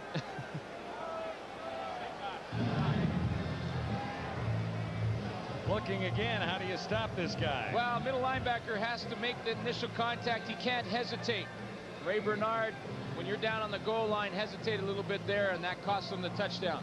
Middle linebackers have to just shoot the gap and hope they're in the right gap. That time, that little hesitation gave Clements a chance to squirt through. Couple of touchdowns for the pinball tonight. 4 plays to cover 69 yards, and it didn't take long. 2:03, and Flutie has them in the end zone again. 32-16, Toronto on top of Ottawa.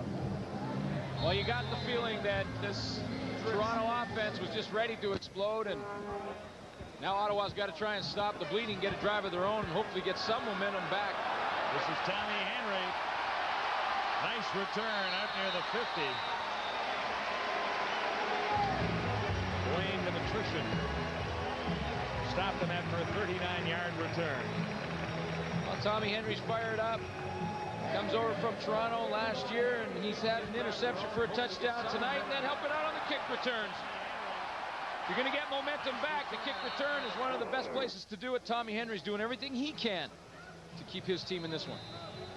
Out near midfield at the 54-yard line, Ottawa first down. Steve Taylor has quarterbacked the Rough Riders all night long, with David Archer watching from the sidelines.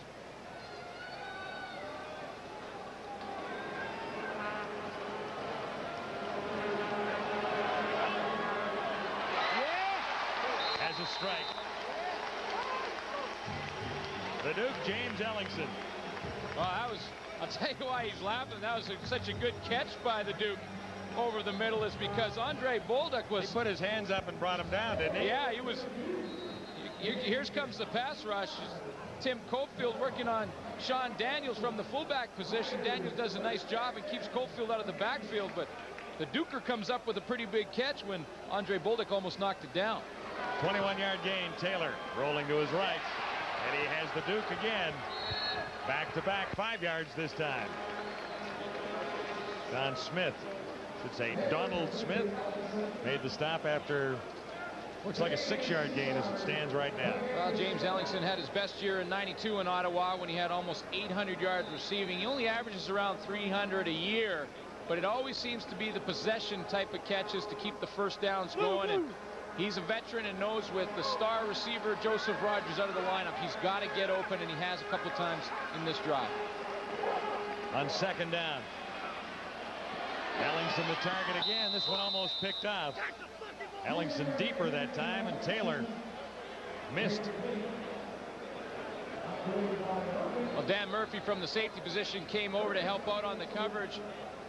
Had the ball been thrown a little more to the outside, James Ellingson may have had a shot to get it, but it was kind of up and over the middle, over the shoulder of Ellingson. He has to sort of wait there, and you see Dan Murphy coming from his safety position, goes up and just drops the football, or he gets his 3rd interception of the season. In a collision elsewhere, Marcelo Simmons and Bill Hess are both down, and the Rough Riders can't afford to lose anyone else. They're down to bare bones on their roster right now if Hess can't come back. Well, I'm taking a look at my depth chart right here. I mean, James Ellingson ins, Andre Bolduc is in, Joseph Rogers is already out.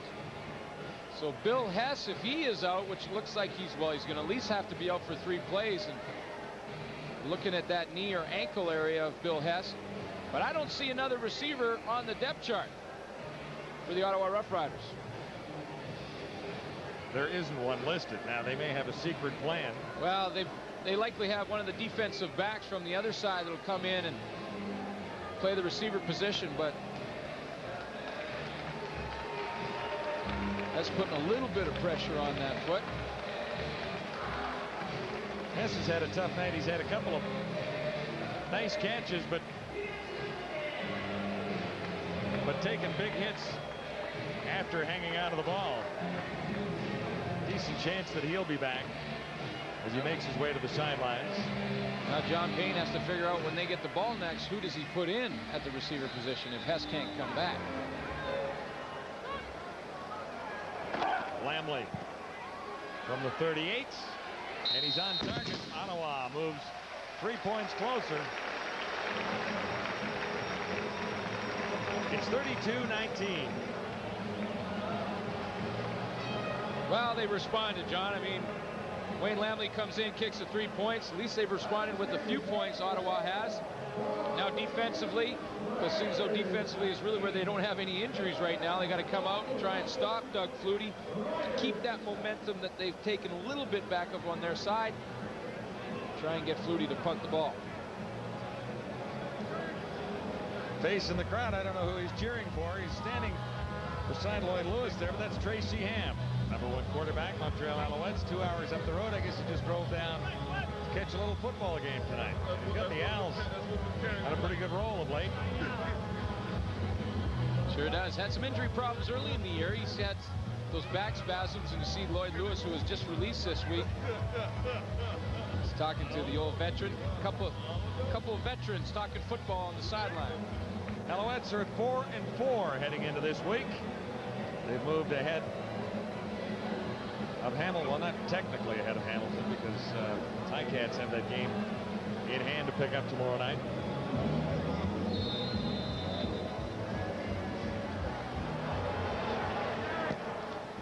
Lamley's kickoff. Mike Clemens takes it this time. Love to watch this guy run, twists and turns. He's brought down at about the 33. John Payne made a tough decision this week. He was telling us yesterday the veteran Lloyd Lewis was released. He hasn't left the building, one would guess. Well, Lloyd Lewis took it like a true veteran and real professional. He talked to John Payne. I mean, look at the career numbers that this guy's had. 84 sacks in his career. I mean, during his time, a dominant pass rusher. Had a few injury problems and just wasn't getting the pressure that John Payne wanted, so he didn't want to do it, but he had to make the switch. Drummond here on first down. Let's get on the damn tackle. Zizakovic, number 98, in to make the tackle. That Zizakovic was tossed out of the game last week in Winnipeg. In the first series. Yeah, first series of plays, he was fined $200. As a result, fired that helmet down the tunnel. I do remember that.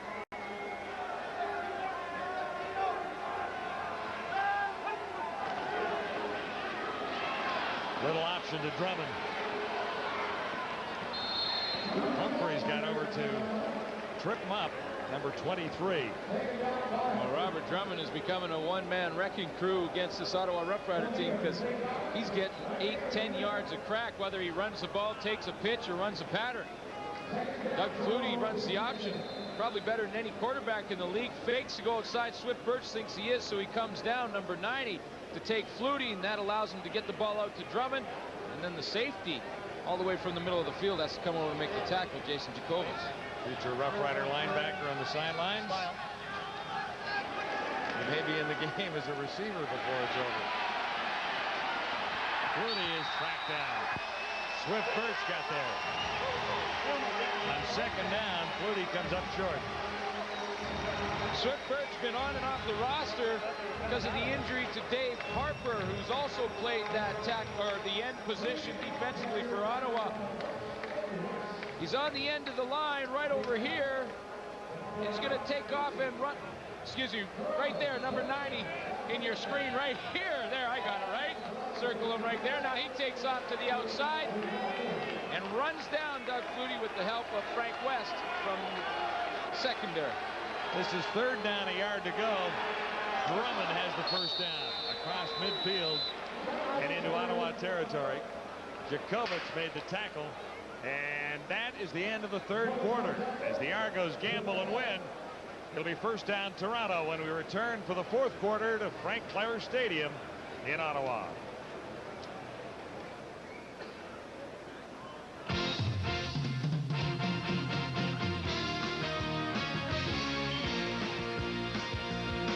CFL Live at the Quarter, brought to you by Gillette's $250,000 Triple Play Challenge at a retailer near you. Welcome to our CFL Control Studio. Coach, one of your keys going into this football game was special teams. You wanted Ottawa to come up with a big play, hence it was the Toronto Argonauts and the blocked punt and the touchdown by Greg Eaglin. And that was good coaching by Toronto. They got Ottawa deep in their end, and they came up with a good scheme to get somebody clean and got an easy touchdown on it. And there were a couple opportunities earlier in the game where I thought maybe Ottawa would try and do that type of thing against Vandergent.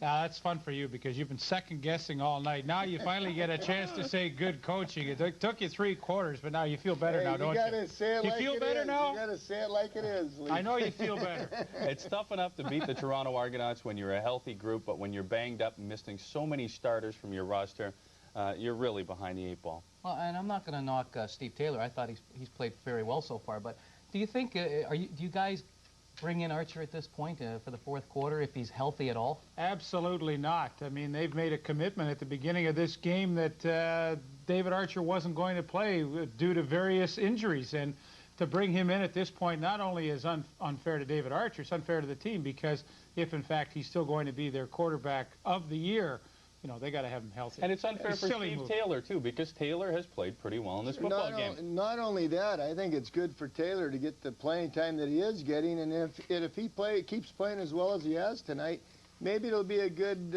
opportunity for him to get playing time so that in future games, maybe they can change the tempo a little bit by bringing in Taylor once in a while to relieve Archer. Well, the Toronto Argonauts in that first half of football had 7 yards rushing. That was it. They started the second half on the ground, and they're running away with this football game as we return to Lansdowne Park.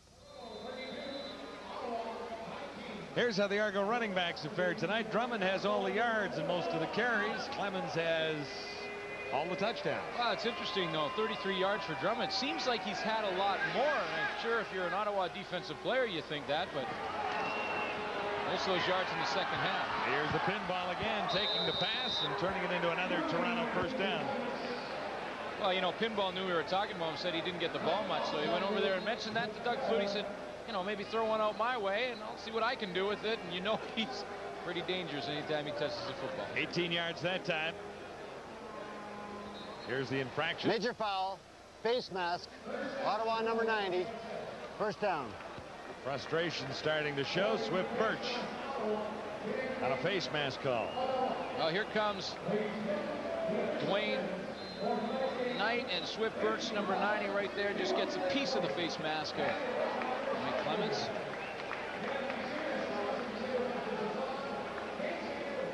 And Mike Clemens, when he bends over, I mean, that's really all that Swift Birch can grab. I mean, a little difference in height, no doubt. Yeah. Just outside the 21, Flutie on first down. Retreats.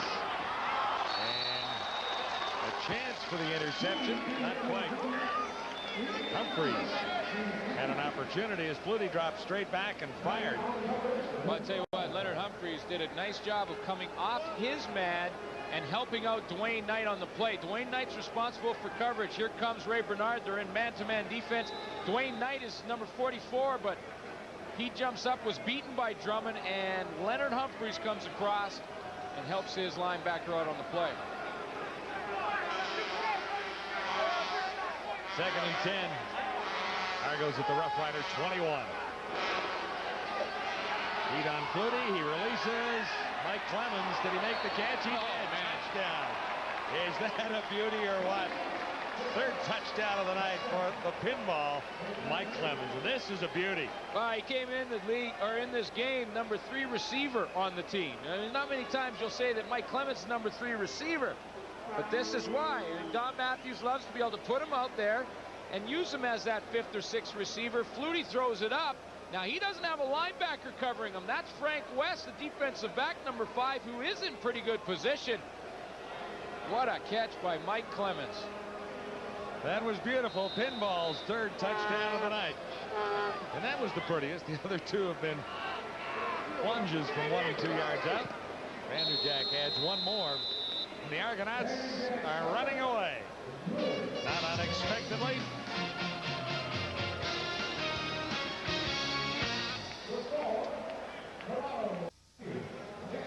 The good ship Argonaut is sailing right along. That's for my beautiful wife, Diane. Hi, hon. My wonderful little daughter, Rachel. You know I love you. See you guys tomorrow. Our partner, Paul. What's up, buddy, Rose? I think he said hi to everyone tonight. The family's going to love this replay, because here's Mike Clemens right here, and he just takes it down the seam. Nothing fancy about the pattern. Frank Wesson, pretty good coverage as he closes the distance right there. But watch the catch as Clemens is going down to the ground, right on his back, over the shoulder, and pulls that one down like the best of the receivers in the Canadian Football League. Remember, Clemens is a tailback. Didn't look like it on that play. He's got the biggest smile in football. There's no doubt about that. Henry and Gordon are deep. This is Henry. Oh! Big hit. Reggie Gibbons. Highlight reel. Tommy Henry. Highlight reel. You can hear that one all over the stadium. 14 yards on the return.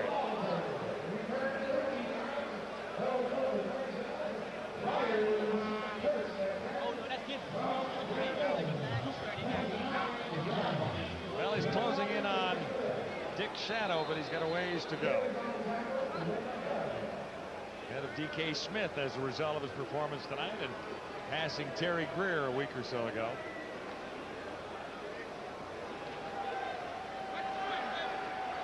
Rough Riders in a deep hole. Steve Taylor for Robert Gordon. Couldn't hang on. Wanted a flag. Didn't get it. Adrian Smith was covering on Gordon that time.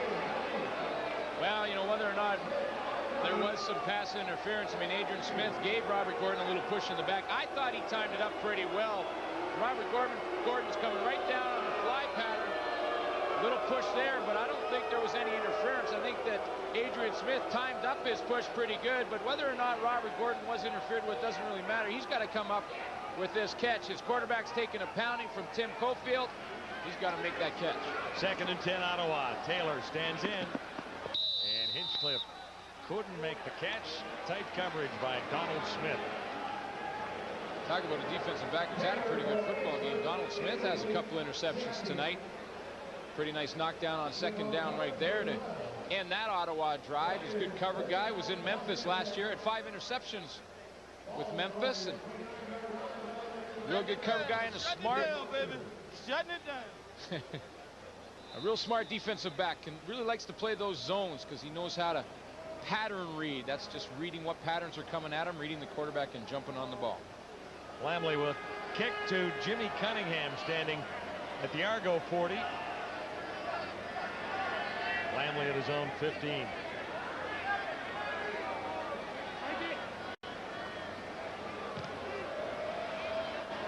Not deep at all. And no play for Cunningham.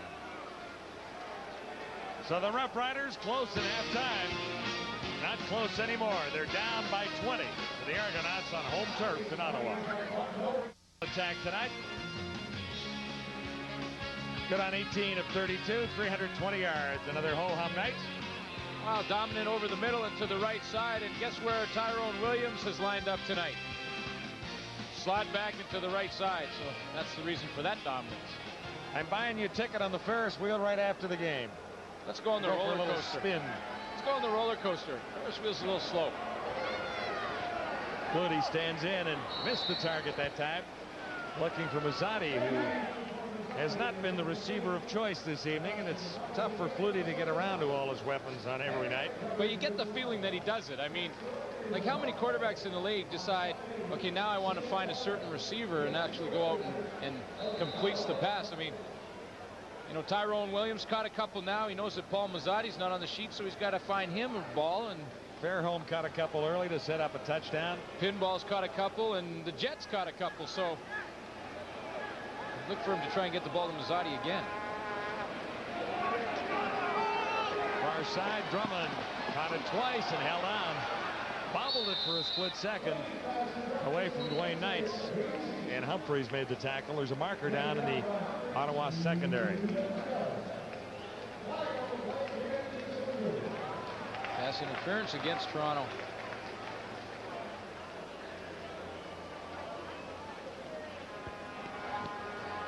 Forward pass interference. Toronto number 18.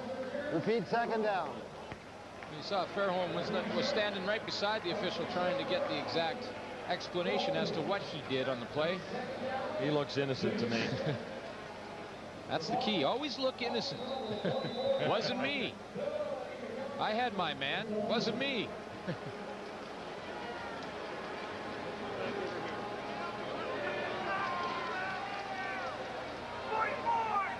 Bazzotti to the near side. Argos looking at 2nd and 20. Flutie unloads in a hurry for Cunningham, far side. Didn't get the block he needed to escape the Wayne Knights, who's been active in the Ottawa defense tonight. Made the stop that time. Talking to Don Matthews about Doug Flutie. You look at the numbers in 1996, the projections that he has going over the course of the season. Took 2 guys to do that, Barnes and Holloway in '84. That was a pretty good combination, wasn't it? Well, he's on pace to have another 6,000-yard passing season.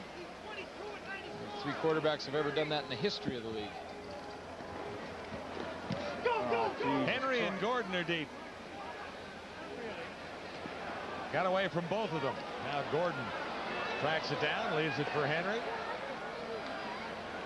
No one's going anywhere except perhaps a little further ahead because of penalty markers in the vicinity. A 48-yard punt that time.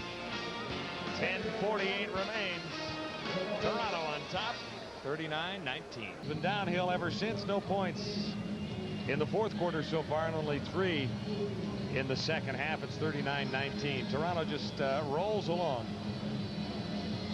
Saw there Don Matthews talking to Doug Flutie. He said that Doug Flutie calls all the plays in the offense except for maybe 1 or 2 a game, and the way that Matthews was explaining that little hitch pass there, I think that might have been his call. That might have been one of his only calls during the football game. It didn't work very well, so he's trying to explain exactly there what the heck happened and what you got to do to make it work. Taylor missed the Duke. James Ellingson. Matthews telling us yesterday that he called 2 plays last week. Yeah. Flutie called the rest. The 2 plays Matthews called were 2nd and 1 and a 3rd down gamble, I think. 3rd down for gamble. 1 yard. Yeah, it was about a half a yard on the second one. And he got both first downs and said, hey, I'm perfect in my play calling. He just likes to let Doug Flutie. He knows he has great knowledge of the system and just wants to let him go ahead and call his own plays. Robert Gordon made the catch far side. It'll be interesting to see the spot. He's short of the first down.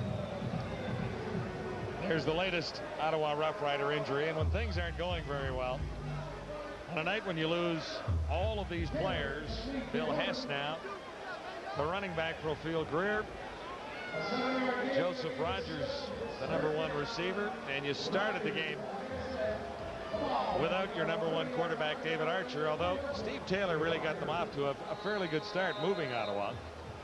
But he hasn't been able to respond without the weapons that he needs in his offense at all. No, it's Bill Hess's rolled ankle and Joseph Rogers' shoulder problem. He just ran out of weapons, Steve Taylor. Cunningham waits at the 41. Bernard tracked him down. Great special teams tackle from behind by Bernard, limits the gain and the return to 4 yards.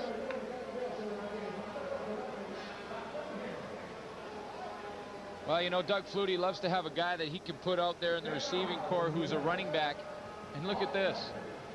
Distribution, 47 catches so far. This is updated right here for Pinball Clemens. 47 catches. Look at this one right here. This is the one that blows me away. It's a pretty good receiver at 36 right there. And Clemens really had a slow start. First couple of games this season, he wasn't used very effectively by the Argos at all, so he's really come on. Markers down as Clemens makes another catch, so that's 48 on the season if it stands. Spanik tracked him down, number 96. The gain will be 9 yards. It's pretty amazing when your tailback is leading the league in receptions. Doug Flutie does not like a 2-back offense, and he'll be the first to tell you he wants to spread it out, get his receivers involved. And the nice thing about putting Clements to the outside. Offside.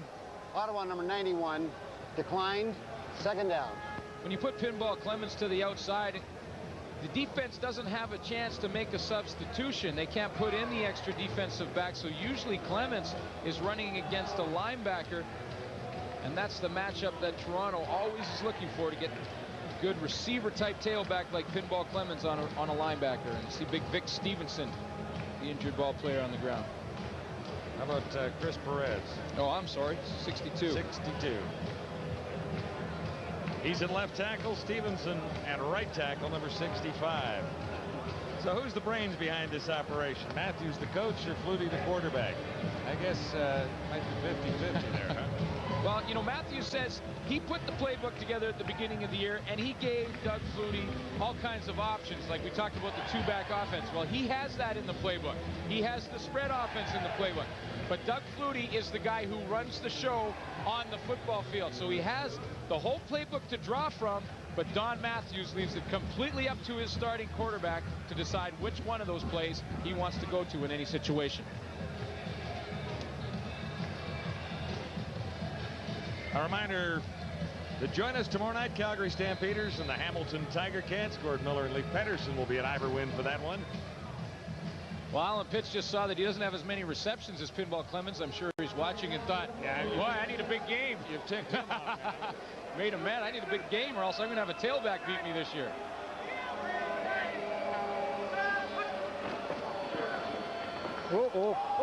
Second and a yard to go, and it might have sprung free for Ottawa.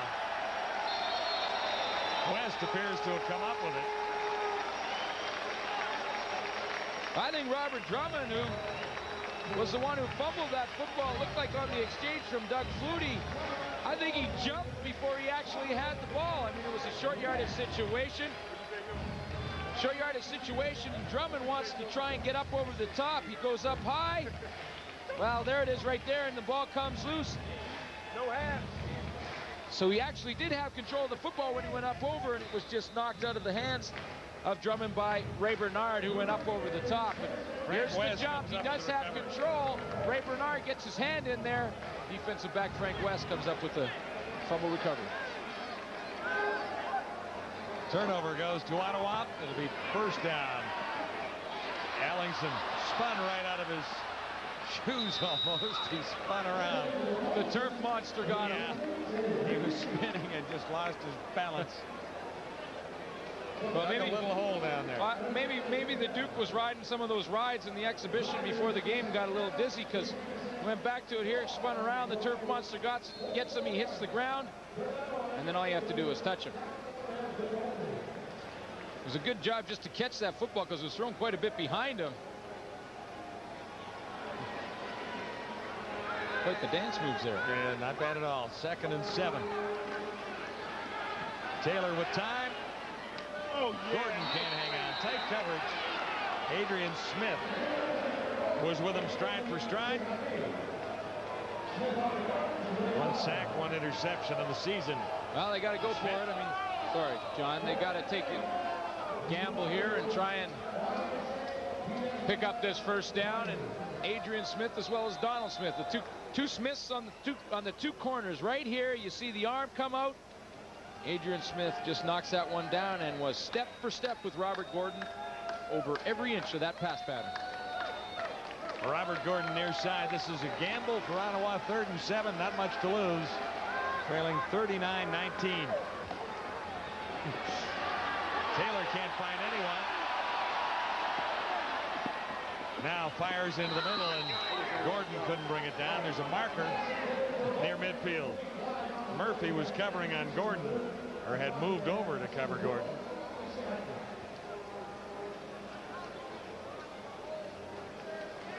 Let's see a little holding here. Holding.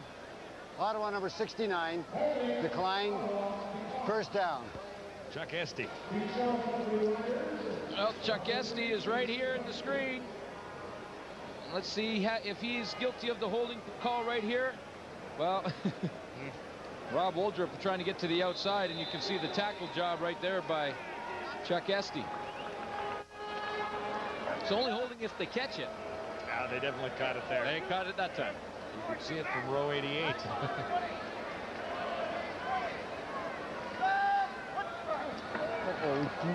Flutie shovels it ahead, and Drummond is decked as he took the pass. Jeff Cummins got to Drummond, and he'll be a little woozy, I would think. Well, he's smiling. They tried the old shovel pass to Robert Drummond, but Jeff Cummins almost took his head off. And look at that helmet.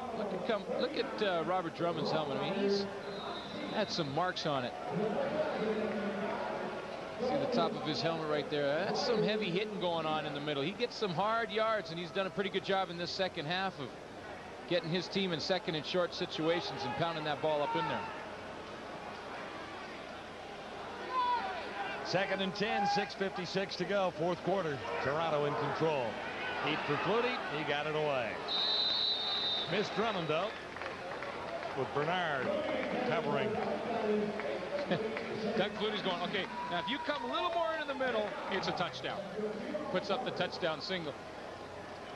Just missed his receiver on that play. Not that time. Well, we have a moment. Best wishes for a speedy recovery to Denny Lamont, who's recovering in a Montreal hospital. Argo President Bob Nicholson remembers to send along his best wishes.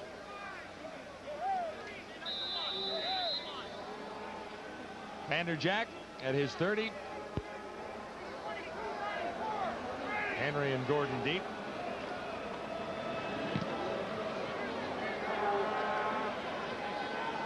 Gordon is going to be tired after this one.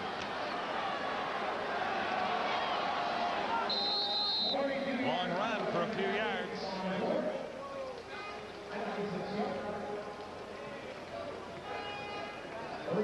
Join us for the Senior PGA coverage tomorrow afternoon. 2 Eastern Time, 11 Pacific. The Northville Long Island Classic.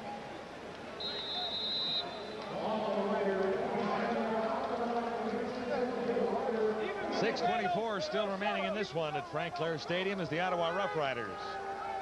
We're close at halftime. It hasn't been a contest since then. Gordon makes the catch and surrounded by a couple of Argos, led by Ken Benson, 37. Well, Ottawa stuck with them for the first half, had some injury problems, a couple key receivers. Tailback Rafael Greer goes out. Robert Gordon gets the whole workload. See him tired. They didn't start David Archer. John Payne decided that a healthy Steve Taylor was the better decision. Archer's a little bit banged up, and with those injuries, Steve Taylor's had to try and battle and try and find an open receiver. It's been tough when his star receivers aren't in the lineup. He's hit on 50%, but the numbers aren't quite high enough. 219 yards. Maybe a few more here. Bolduc made the catch. Namako made the tackle. And to round out a tough evening in Ottawa one more time, the Flying Elvises were supposed to parachute in here at halftime, and the show was canceled because it was too breezy. I thought I saw an Elvis. I thought there was an Elvis sighting. You see George Namako getting the chance to play some free safety. The starter's Dan Murphy, but Namako had the nice punt block early and actually was the thing that turned the tide in this football game, and comes up and makes a tackle there. Gain is 18. Taylor tracked down from behind by Eaglin and caught by Noah Cantor, who gets a chance to get a little playing time now with the Argos in control. Cantor out of St. Mary's in his second season. 10 special team tackles in 1995, and he's an Ottawa native, getting an opportunity like Namako to play before the hometown fans.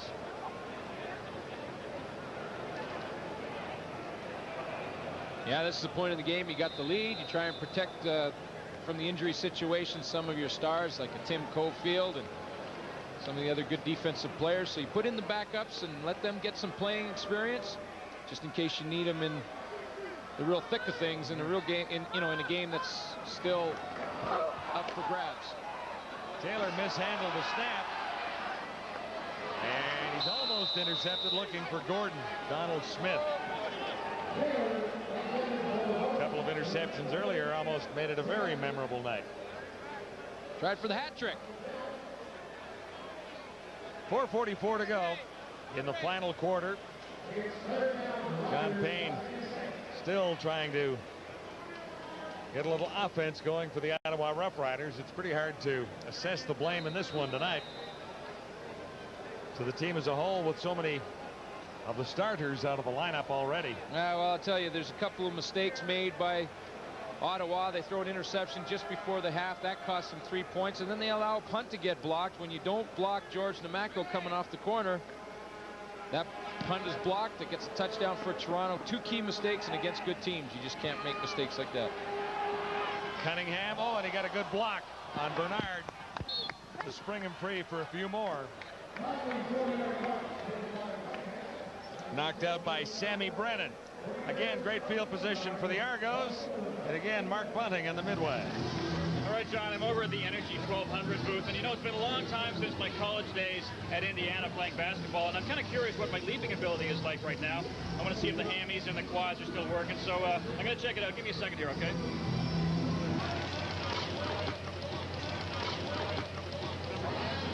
Oh, web reporters can jump. Back to you guys.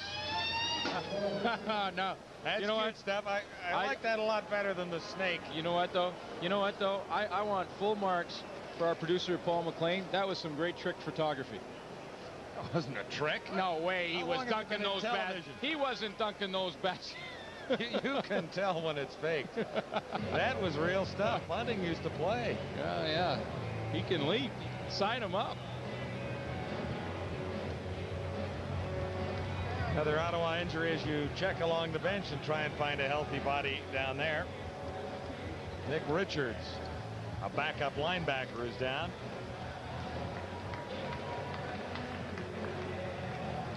He's kind of looking like a calf or a hamstring injury, and you see him trying to reach out to try and get the jet. When he reaches there, he reaches back for his leg. Might have just pulled a muscle or stretched a muscle trying to reach out and grab the jet. She went down the sideline. This could be a while before he gets off the field. Been in Ottawa a couple years. Last year had 13 special teams tackles. And primarily a special teams player for the Ottawa Rough Riders, Nick Richards. One of the new linebackers they're trying to develop for the future. Another long night on the Ottawa bench. Well, you know what John Payne does now. I mean, they have to face the same team next week. Tried to do the old quarterback switch to catch him off guard. Worked for a half. And then Toronto got on track and this game was over. But what John Payne wants to do now is just go back to the drawing board. Look at the first half game film. Look at some of the things they did well and had success with when all their starters were in the lineup. And then go back to that and see if they can get some guys healthy for next week. And Markel Fleetwood gets a chance to play. You're talking about backups earlier. You sound like Anthony Robbins. I wish I had his money. Put the positive spin on it here. There's not much positive we can say about that Ottawa situation right now. Nobody healthy over there, and they have 1 win in 8 games. This being number 8, and the pinball has about 5 yards. Well, now it's just pad your stats. I mean, for Toronto, and you see Nick Richards won't get a chance to pad any stats as he's probably going to sit the rest of this one out. Who's left? Second down,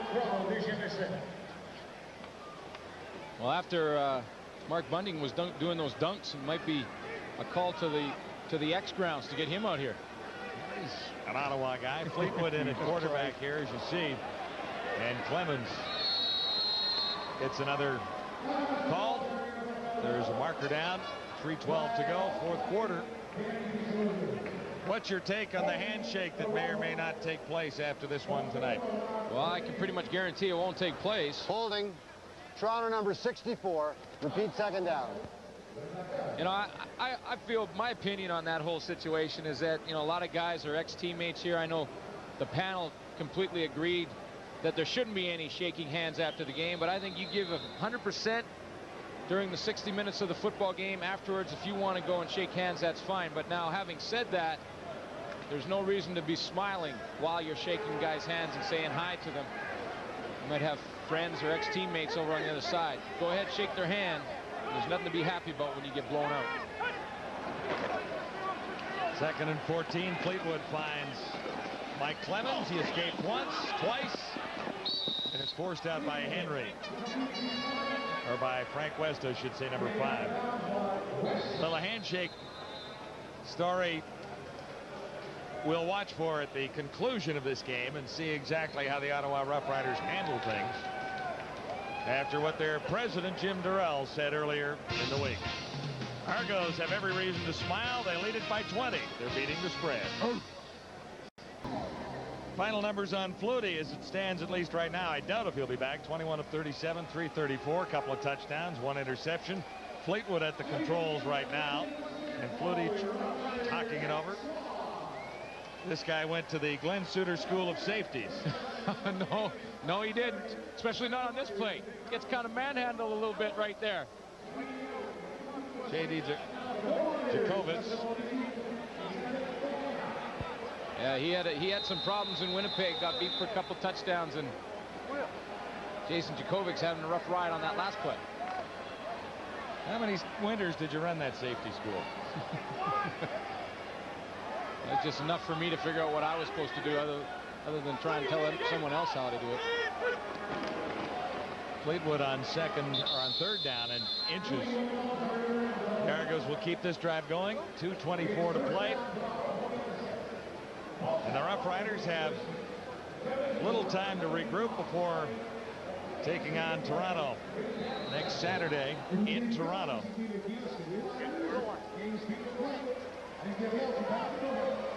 Well, who's the best team in the Canadian Football League as it stands right now? Nice question.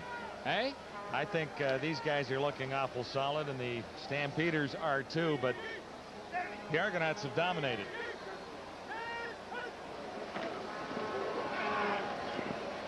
Robert Drummond, there's no one in front of him. It was a pretty easy run around the right side. Henry finally slows him down. It really is pretty amazing what the Argos have done. I mean, you bring in Don Matthews, a pretty good running back in Robert Drummond, and then add Doug Flutie to the mix. There's Matthews. He adds a couple of players here and there up front. A couple of players here and there, including arguably the best quarterback in the Canadian Football League in its history in Doug Flutie. And all of a sudden, you go from a pretty poor team to an awfully good one in 1 year.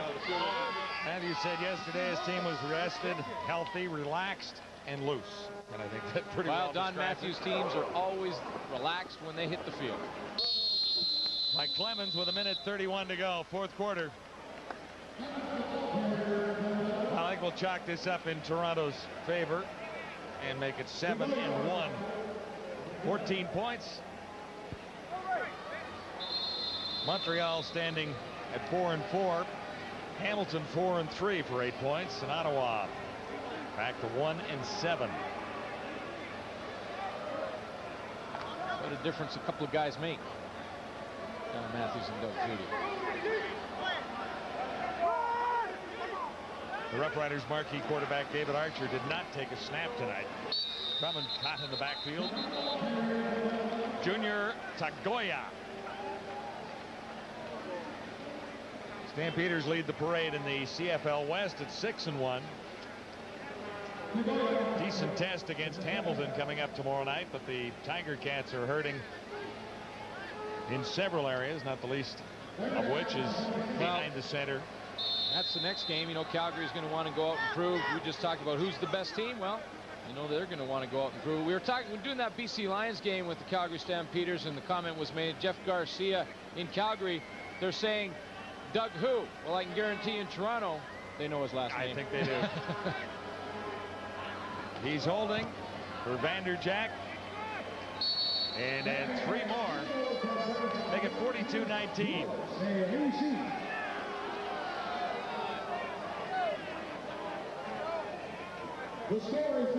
Mercifully for the Ottawa Rough Riders, only 44 seconds to go till the final gun in this one. You know, just thinking back about those standings, John, I mean, Saskatchewan Rough Riders are at 2-4, and they have a big game with Edmonton in a couple of days. And remember, they're fighting for a playoff spot for the 3rd place to beat the record of the team in the East in 3rd place. Remember that wild card position in the playoff race. So the fight is still on for the BC Lions. As a matter of fact, they could still mathematically obviously make it. And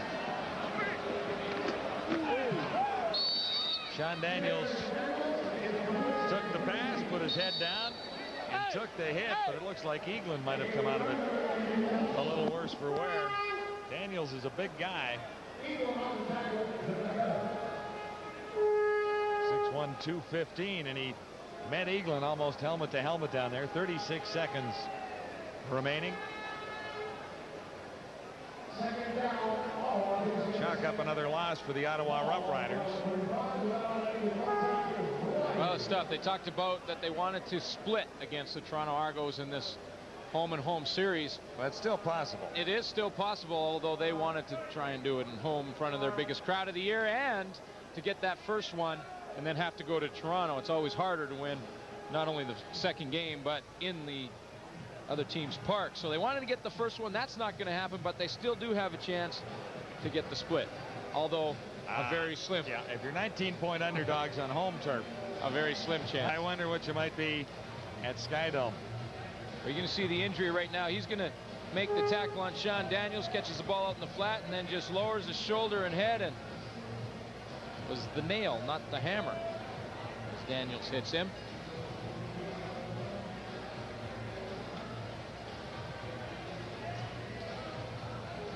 Well, we have a moment.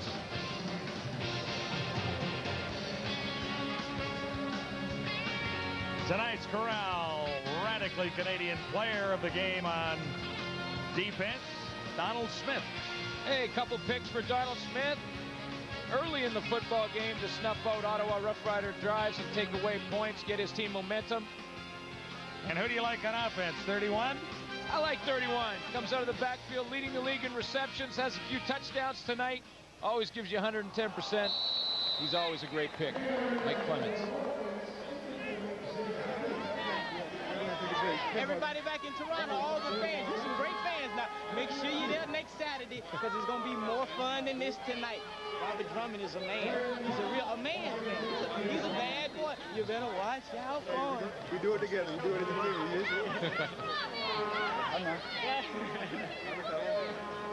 Pinball does live commercials. I was going to say on the sidelines. He's perfect. The MVP ambassador of the Canadian Football League, Mike Pinball Clemens. Steve Taylor.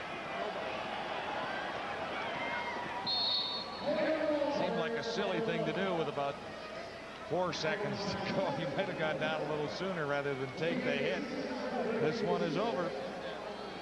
Well, the interesting thing right now is to watch the Ottawa Rough Rider players and how they react to a suggestion from their president earlier in the week, Jim Dureau, about not shaking hands after a tough loss or a devastating loss.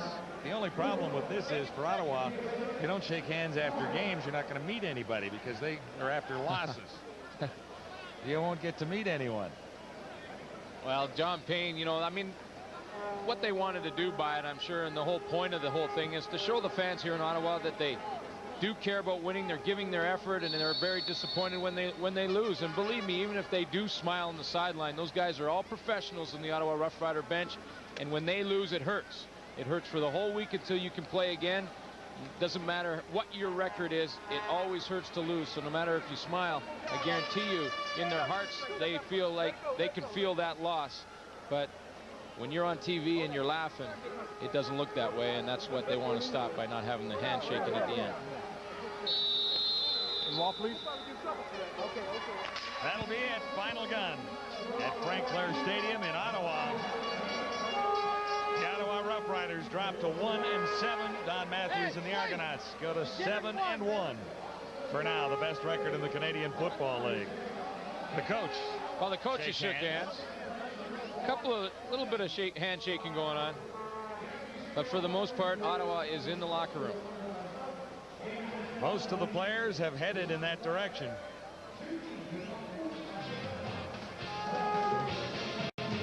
Toronto, simply too powerful.